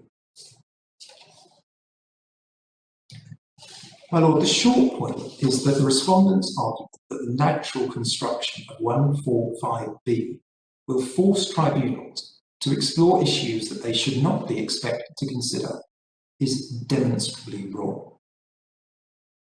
The only issue tribunals will be required to consider is what the employer's main purpose was in making the material offers, the task they've been performing under literally dozens of statutory provisions for many decades. And insofar as that may entail, as we've seen in some cases, drawing inferences from the reasonableness of the respondent's conduct, or whether the employer has genuinely and fully complied with agreed collective bargaining arrangements, that too has been, and increasingly, the subject of tribunal reasoning since the 1970s, when the right not to be unfairly dismissed was created. Dealing with identifying the purpose of an act, at page 479, within the Express newspaper space, just below G, the words of Lord Keith might have been intended to address section 145B. The task of ascertaining the purpose for which a particular act was done is one familiar to courts of law in a variety of statutory contexts. It involves looking into the state of mind of the person doing the act at the time when he did it. The common situation is where the person doing the act is concerned to deny the particular purpose alleged, and his opponent in the litigation is concerned to assert it. In that situation, the court is naturally inclined to place more reliance upon facts and circumstances from which the purpose may be inferred than upon the statement of the person who has done the act. I skipped to just below B, but the burden of proof resting upon the defendant is the normal one in civil cases, and the court must deal with the issue as to its purpose in the ordinary way with that in mind. This will no doubt involve the consideration of all relevant facts and circumstances, which may throw light upon the genuineness of the defendant's statement as to his purpose. If it should appear that no reasonable person versed in industrial relations could take the view that the act cause in question was capable of furthering the dispute, that might lead to rejection of the defendant's evidence. Well, the part of the Employment Appeal Tribunal's reasons with which Mr. Bowers took issue and whose criticisms the respondents have adopted wholesale is in fact a model of measured guidance to tribunals, echoing similar guidance in discrimination and other detriment cases given by the appellate courts over years, where an employer's purpose or reason for an action is to be identified. To take one well-known example, back in the supplementary bundle at page 66,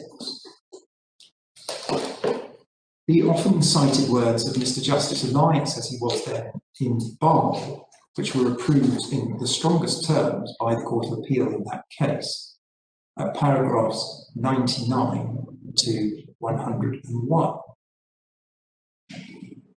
That is not to say that the fact that an employer has acted unreasonably is of no relevance whatsoever. The fundamental question is why the alleged discriminator acted as he did. If what he does is reasonable, then the reason is likely to be non-discriminatory. In general, a person has good non-discriminatory reasons for doing what is reasonable. Paragraph 100. By contrast, where the alleged discriminator acts unreasonably, then a tribunal will want to know why he has acted in that way. If he gives a non-discriminatory explanation, which the tribunal considers to be honestly given, then that is likely to be a full answer to any discrimination claim. Paragraph 101. The significance of the fact that the treatment is unreasonable is that a tribunal will more readily in practice reject the explanation given than it would if the treatment were reasonable. In short, it goes to credibility. If the tribunal does not accept the reason given by the alleged discriminator, it may be open to it to infer discrimination.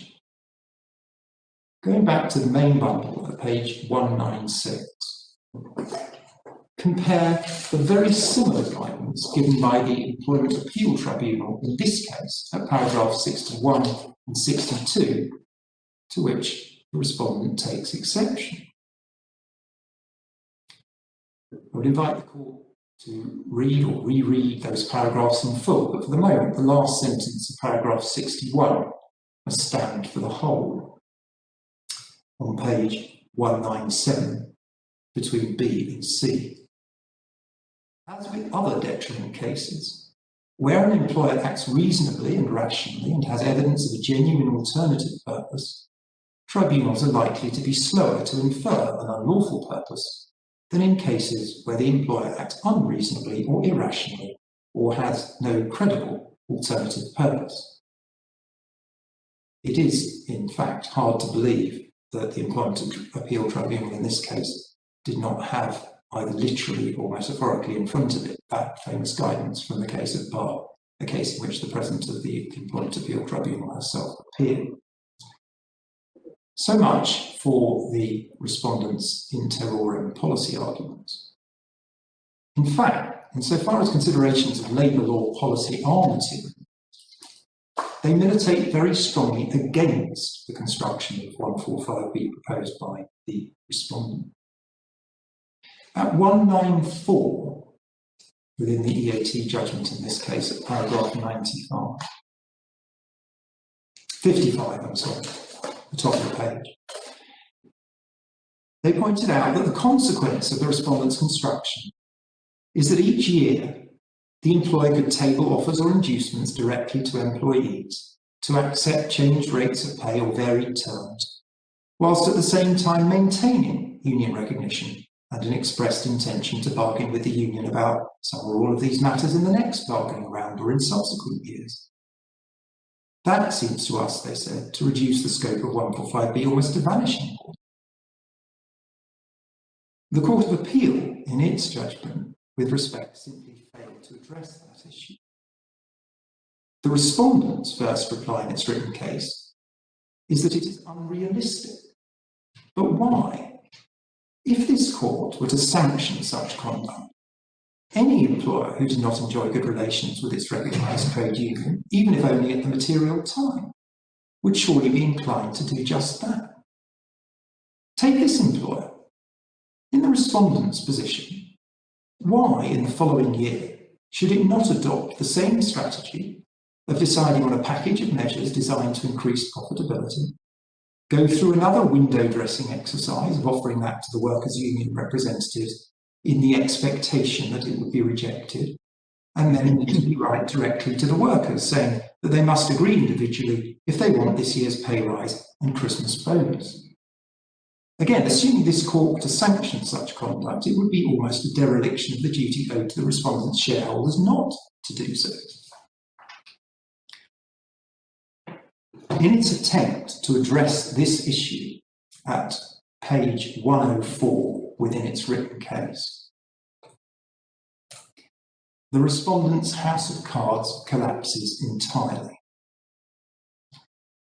At paragraph 95, the respondent makes the bold submission that as long as the collective bargaining agreement remains intact, then the fact that an employer does not listen does not offend section 145B. However, realising the unattractiveness of advancing a case on workers' protections that entirely substitutes form for substance, the respondent says this in the next paragraph. If, on the other hand, the employer only expresses an intention to bargain but does not enter into negotiations and bypasses the collective bargaining process entirely, then a tribunal could readily infer the offers were achieving the prohibited result, and that was the employer's hidden purpose over the page. In this second scenario, the workers could bring a claim on the basis that an implied term of the offer was for the employer to ignore bargaining in future, just as it had in the past. Now, my lord would have noted that this actually comes close to the findings of the tribunal in this case, but by a means positing an implied term of the offer that is overcomplicated and, with respect, legally incoherent. The Marks and Spencers and Paribas test of necessity would never be met. However, it is a remarkable concession. By making that concession, the respondent is recognising that a construction of 145B that requires in all cases that the offer, if accepted, will result in workers foregoing their right to collective bargaining in the future cannot be right. It acknowledges, in a word, and rightly, that the issue is not whether collective bargaining arrangements remain or come into place, but whether they are effectively undermined and frustrated. Yet once that is accepted, it would be absurd for a breach of workers' rights of association to depend on the tortuous construction of an employer first bypassing the collective bargaining process entirely, the very complaint of the claimant's representatives in this case, by which I assume the respondent means not attending any collective bargaining meeting, leading then to the inference of a prohibited result in respect of following years. Such conduct would be no more destructive of those rights of association than the actual conduct of the respondent as found by the tribunal. The respondent who refused to negotiate in respect of its only offer, which it expected to be rejected, whose engagement with the collective bargaining process was little more than window dressing, whose intention was to circumvent the collective bargaining process, and whose actions had therefore destroyed the union's mandate. To return to page 545 in the judgment of this court in Uber, the appellants submit that it is a fact of no relevance to the application of the statute construed in the light of its purpose, that the respondent at one meeting first put its inducement on a non-negotiable basis through the union before putting it directly to the individual workers. That fact, from a purposive perspective, can be disregarded. The distinction between this case and the scenario described in paragraph 96 of the respondent's written case, which the respondent agrees would give rise to liability under 145B, is one without a material difference. The statutory scheme calls for a consideration as to whether the employer's main purpose was, in the words of the Strasbourg court, to undermine or frustrate the collective bargaining framework by inducing workers not to exercise their right to have their terms bargained collectively, and penalising workers who do exercise that right. That must be an issue of substance, not of form. Mr. Siegel, you're coming up against your time limit. You can always, as it were, take up front what would otherwise be available in reply, but the time limits do extend over the full day. Of course, well, I am at my last sentence, so with your leave, I will. In which case, I apologise for interrupting. No, not at all. Well, I might not have my eye on time, although as it happens, I did. So we say, by reference to the part of the judgment in the Ewing case to which we refer paragraph 70, the answer in this case to the ultimate question, whether the relevant statutory provisions construed purposively were intended to apply to the respondent's actions viewed realistically, must, on the findings of the tribunal, be yes. And all those were our initial submissions. Thank you. Thank you very much. Mr. Burns. Thank you. Yes, good afternoon, my lord, my lady. So Mr. Siegel has put the options very clearly before you. If you turn to the section itself, section 145B, page 324 bundle, we'll start by looking at the statutory words and look at the two options that have been put in front of you by Mr. Siegel. Is it Parliament's intention by these words that the workers' terms will not or will no longer be determined by collective bargaining? Is that intended, as we say, and the Court of Appeals said, to be effectively a provision against contracting out, provision to make it unlawful for employers to induce workers to contract out of collective bargaining, so that collective bargaining for one term or for all terms of the contract will no longer apply to that worker or those workers? Is it a provision to protect the workers from being induced to contract out of collective bargaining? That's the Court of Appeals result, that's my submission. Or is it Mr. Siegel's submission, that in his words, it's to protect the unions from the collective bargaining process being undermined? And by that he means, as he said, the union's mandate. The union's mandate, the union's negotiating power, in the words of that old textbook you were taken to at the beginning. Is the section intended to protect the union's power to negotiate, the union's mandate, the union's collective power to convince the employer to its industrial frame of mind? And those are the two options before you.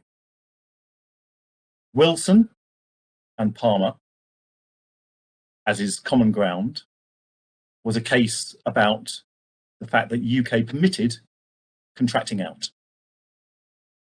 And again, as is common ground, section 145B was introduced after the UK lost in Wilson and Palmer in order to fix that unlawfulness, that deficiency against Article 11 of the European Convention of Human Rights. So it's common ground that section 145B, at least the core mischief, is about making sure that the employer can't induce contracting out. The question is, did Parliament intend, as Mr. Siegel suggests, to go much further than that and prevent an employer making any offer to a member of a trade union which wouldn't affect that employee's, that worker's collective bargaining rights, that wouldn't affect or change or reduce or restrict the collective bargaining arrangements between the employer and the union, but would just, for that time, for that year, change that employee's pay or that employee's working hours. In the words of the heading to the section, which Mr. Segal hasn't yet addressed you on, inducements relating to collective bargaining, is the purpose of section 145B focused on offers which relate to collective bargaining, offers which make a change to collective bargaining, which restrict or reduce collective bargaining? Or, as Mr. Segal suggests, is it any offer which relates to the terms and conditions of employment? I say it's the former. The Court of Appeal looked at the critical words, and the critical words are in Lord Leggett. The underlying concern arising out of your construction is, what is the point of prohibiting, or why bother to prohibit contracting out if you can just ignore the process anyway? Because the right to be heard is a powerful one. The right of the workers to gather together, as Mr. Segal says, at the table and to put their views across forcefully to the employer is a powerful right indeed. And as I'll take you to the Article 11 cases, that right is the one that is protected. It's well, not if a you right. don't need to invite them to the table, then you just send out an offer to them all individually. It's not much of a right at all, is it? But my lord, you do need to invite them to the table. The right to be heard, as Mr. Segal absolutely correctly puts, is a right to engage in consultation, a right to engage in negotiation, a right to engage in discussion, a right for the employer to give the relevant information to the union, for the union to consider it, for the union to make its submissions, its contentions on behalf of the workers.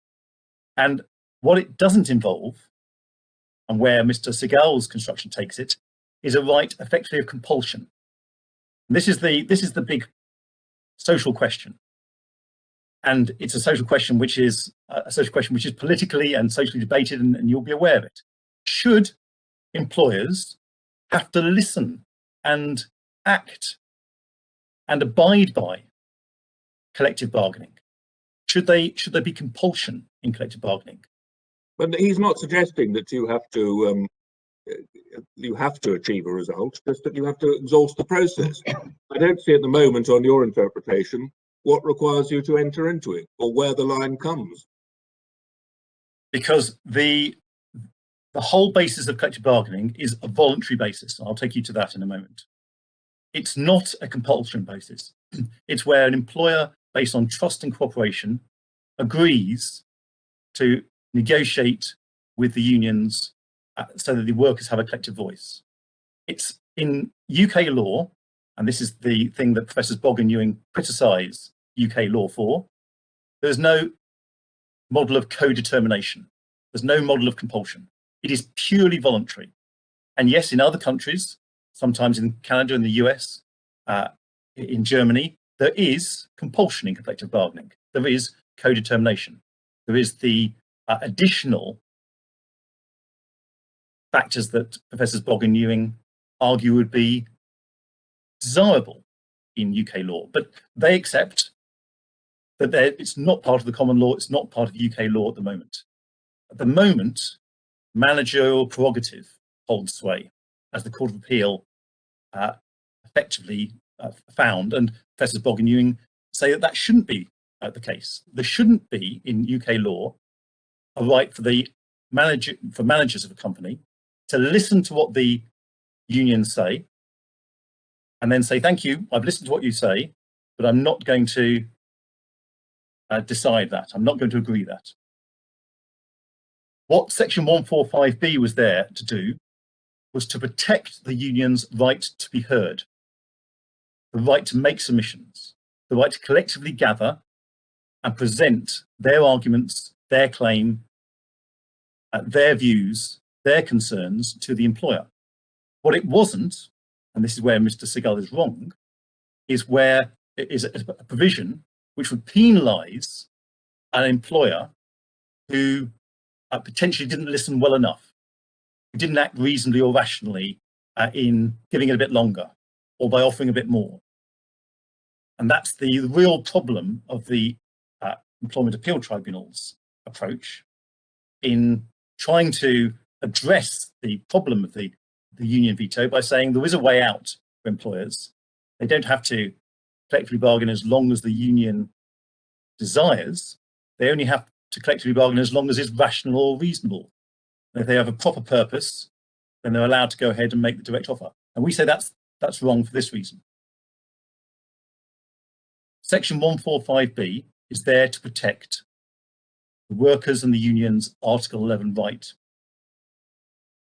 Workers and the union's Article 11 right is a right to go to the table and to enter into discussions and negotiations. And no more. It's what the European Court of Justice, European Court of Human Rights say is the right to be heard. Lord Leggett. How does it, on your interpretation, give you any right to be heard? Why can't, on your interpretation, the employer just send out an offer which says, I'm not asking you to opt out of the collective agreement, but I'm just making an offer which I invite you to accept for this year, that you'll get a 2% pay increase if you agree to scrap overtime. So, well, let's take the Kostal facts. Let's see what is it that the Article 11 right protects and whatnot. So, the Article 11 right, and I'll come to that in more detail a bit later in the submissions, is a right to go to the table, a right to be heard. And that was the right that Kostal gave to the workers who were members of Unite. It had 700 workers, about I think 57 of them were members of Unite. And so the union go to the negotiating table on behalf of the members, but the bargaining unit, it would bind all 700. Kostal, as Mr. Segal took you to, started the negotiation in October. There was a further negotiation meeting in November, and there was then, after the negotiations, after the Kostal had heard what the union wanted, what the union said, after there had been a discussion, after there had been an exchange of views, Kostal said, well, we're going to put forward an offer. Kostal was convinced that it was a very generous offer, and of course we know that it was a very generous offer because the employees, the workers, readily accepted it when they had the opportunity. After the negotiation phase, Kostal put forward an offer. The offer was not affecting or changing collective bargaining at all. The offer was made after collective bargaining had been respected. The union had put forward its views, and that had resulted in Kostal making an offer. But what, now, at that sorry point, to interrupt, Mr. Burns, but what, I'd like you to come around at some point to pointing out what in the legislation requires Kostal to have gone that far, and why couldn't it, on your interpretation, simply to have made its offer at the outset while making it clear that it was not inviting anybody to relinquish their rights to collective bargaining? So there's nothing in the legislation which requires Kostal, in the circumstances it was in, to engage in collective bargaining. There is, in certain circumstances, provisions within the 1992 Act in which workers can apply for compulsory collective bargaining against the wishes of the employer. And that's where the Central Arbitration Committee have a jurisdiction where if they get evidence that 10% of the workers within the bargaining unit are union members, and if they do a survey and they see that a majority of the workers, members and non-members within the bargaining unit would support collective bargaining, then they'll accept an application by the union for compulsory collective bargaining. And my lord, you've got in the bundle, and I can take you to it a little later, Schedule A1 of the 1992 Act, and the collective bargaining method. It's at page 364 of the main bundle, and it's effectively the default method. If I can just actually take you to that 364 to show you what can be composed, what what is compulsion and what is voluntary. In the Kostal case, it's entirely voluntary, and there's nothing in section 145B which makes collective bargaining compulsory, I say. Where collective bargaining can be compulsory is in these circumstances. It's where the Central Arbitration Committee impose on the industrial parties, the employer and the union, a method for collective bargaining. You see in the preamble to the order, which is at page 365, the method specified below is one by which collective bargaining might be conducted in the particular and possibly rare circumstances discussed in the following paragraph. The specified method is not designed to be applied as a model for voluntary procedural agreements between employers and unions. Because most voluntary agreements are not legally binding and are usually concluded in a climate of trust and cooperation, they do not need to be as prescriptive as the prescribed method. However, the Central Arbitration Committee, CAC, must take the specified method into account when exercising its powers to impose a method of collective bargaining under the 1992 Act. Just going down to the middle of the next page, 366, there's a paragraph which begins the fact that the CAC has imposed a method does not affect the rights of individual workers under either statute or their contracts for employment. For example, it does not prevent or limit the rights of individual workers to discuss, negotiate, or agree with their employer terms of their contract of employment, which differ from the terms of any collective agreement into which the employer and the union may enter as a result of collective bargaining conducted by this method. So, just to step back, in certain unusual circumstances, a union can apply and get an order from the CAC that there should be compulsory collective bargaining that the employer must abide by. But as the preamble makes clear, that's rare, and the norm, as is the case in Kostal, is an entirely voluntary arrangement, whereby the employer volunteers to hear what the union has to say, and the union volunteers to come to the table. And so section 145B is not meant to compel the employer to come to the table in any particular year.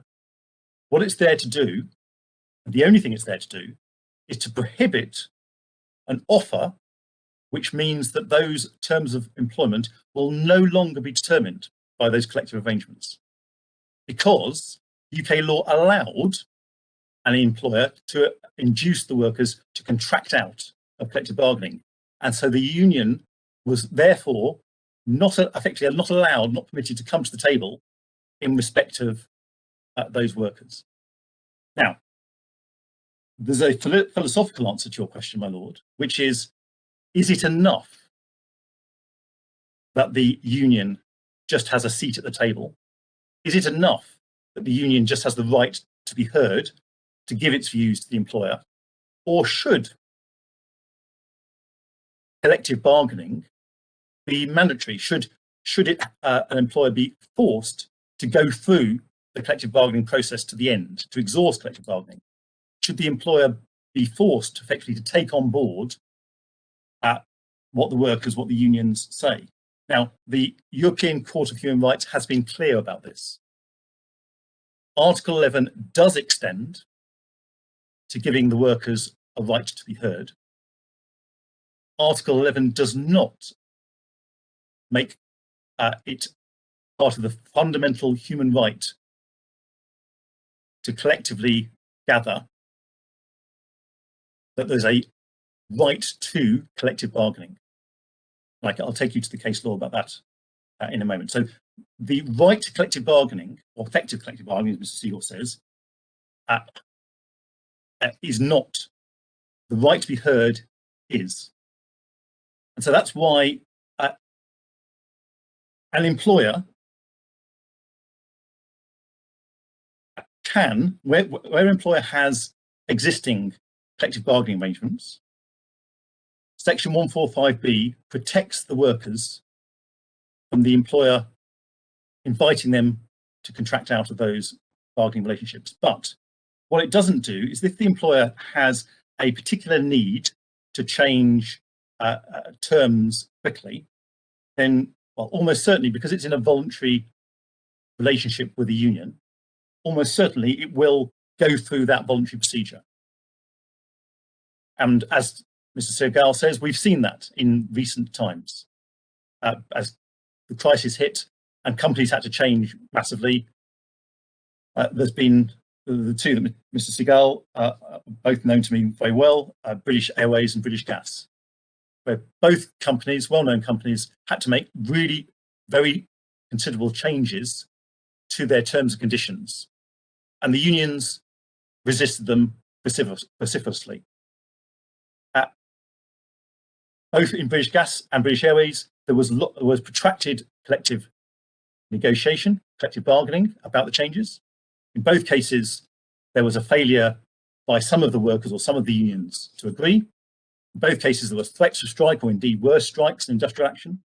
And in both cases, the employer sought to make the individual offers.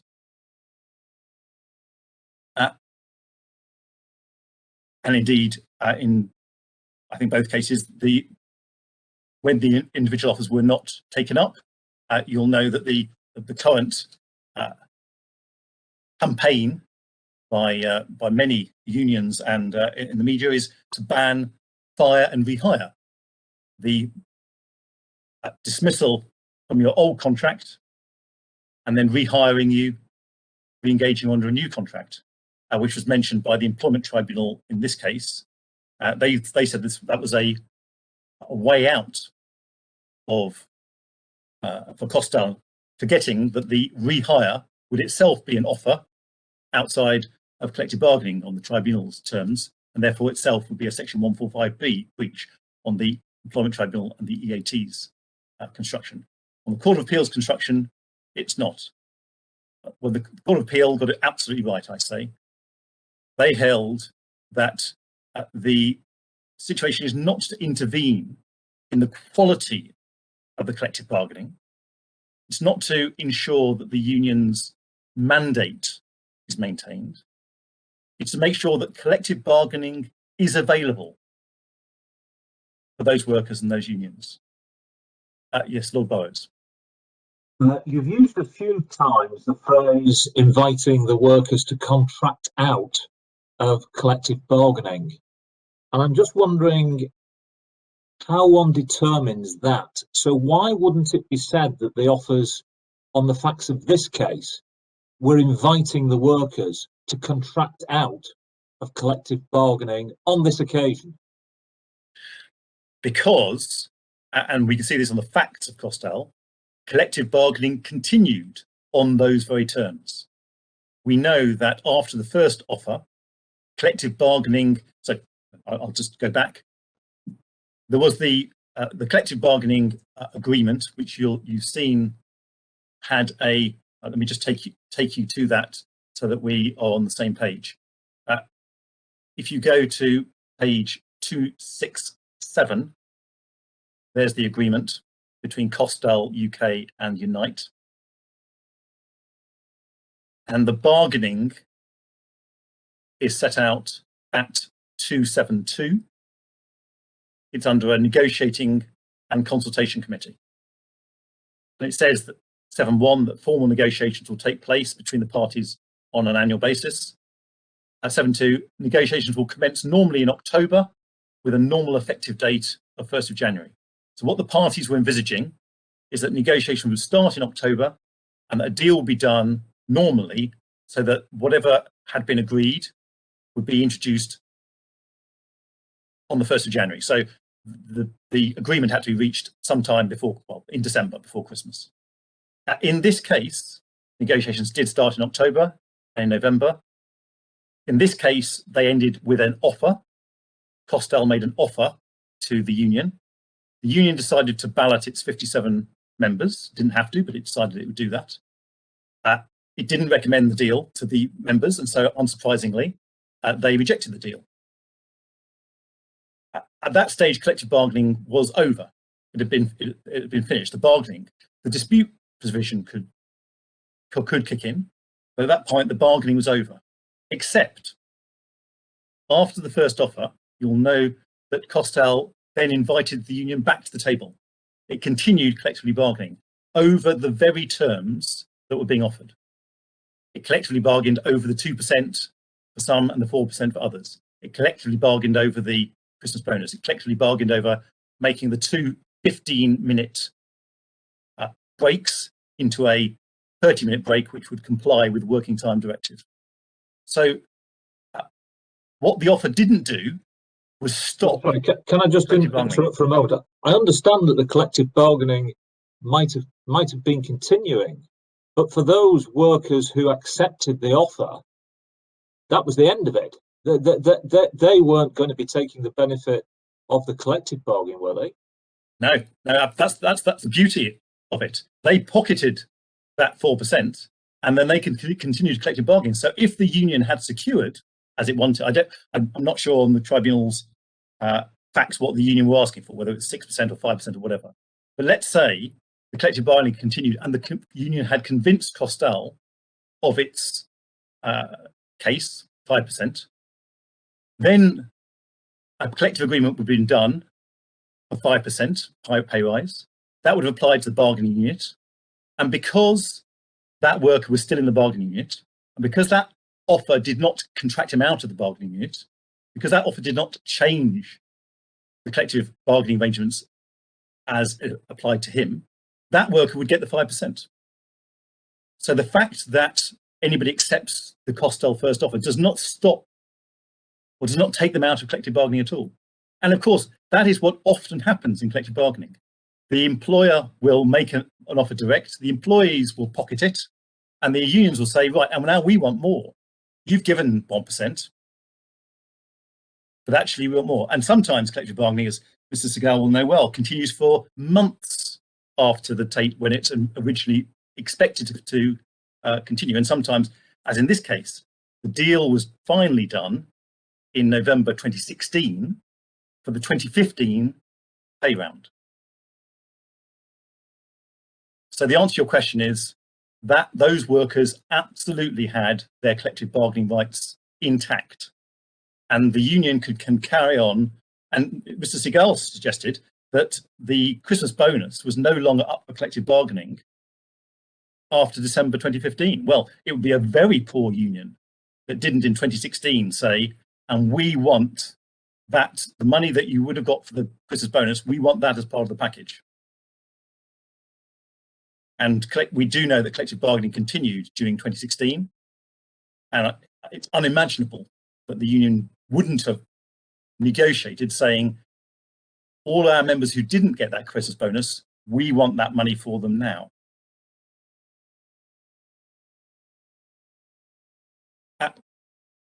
Going back to the words on page 324,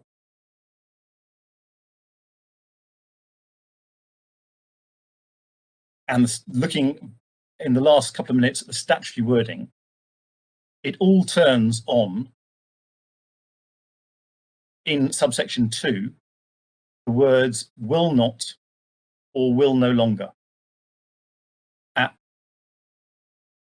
It's absolutely clear that the Court of Appeal and my position is correct if the words were only will no longer, because the only question is, does the offer mean that those workers' terms of employment will no longer be determined by collective bargaining? Will pay be determined by collective bargaining? No, pay will no longer be determined by collective bargaining. Pay will be determined by some other means. The only words that Mr. Segal and which the EAT alighted upon are the words will not. Now, just to tell you what I'll be coming to after lunch, I say that the enacting history makes it absolutely clear that will not was introduced only to include unions seeking recognition. Because with a union seeking recognition, will no longer makes no sense because they're not at the moment determined by collective bargaining, so it can't be will no longer. The words will not had to be introduced, and they were introduced by amendment. And we've got the draft bill, which only has the words will no longer in it, because the draft bill was only recognised unions, and therefore it was only will no longer. The amended bill, which became the Act, was recognised unions and unions seeking recognition, kept will no longer, and added will not. It's only by trying to subvert the meaning of will not that Mrs. Segal, and that's what the EAT did, effectively tried to expand Section 145B, provision against contracting out, into a provision which, in some ways, is there to try and support the union's mandate. My lords, my lady, I'll pause there as I see the time's 1 o'clock and resume at 2 p.m. Thank you, Mr. Burns. The court's adjourned until 2 p.m.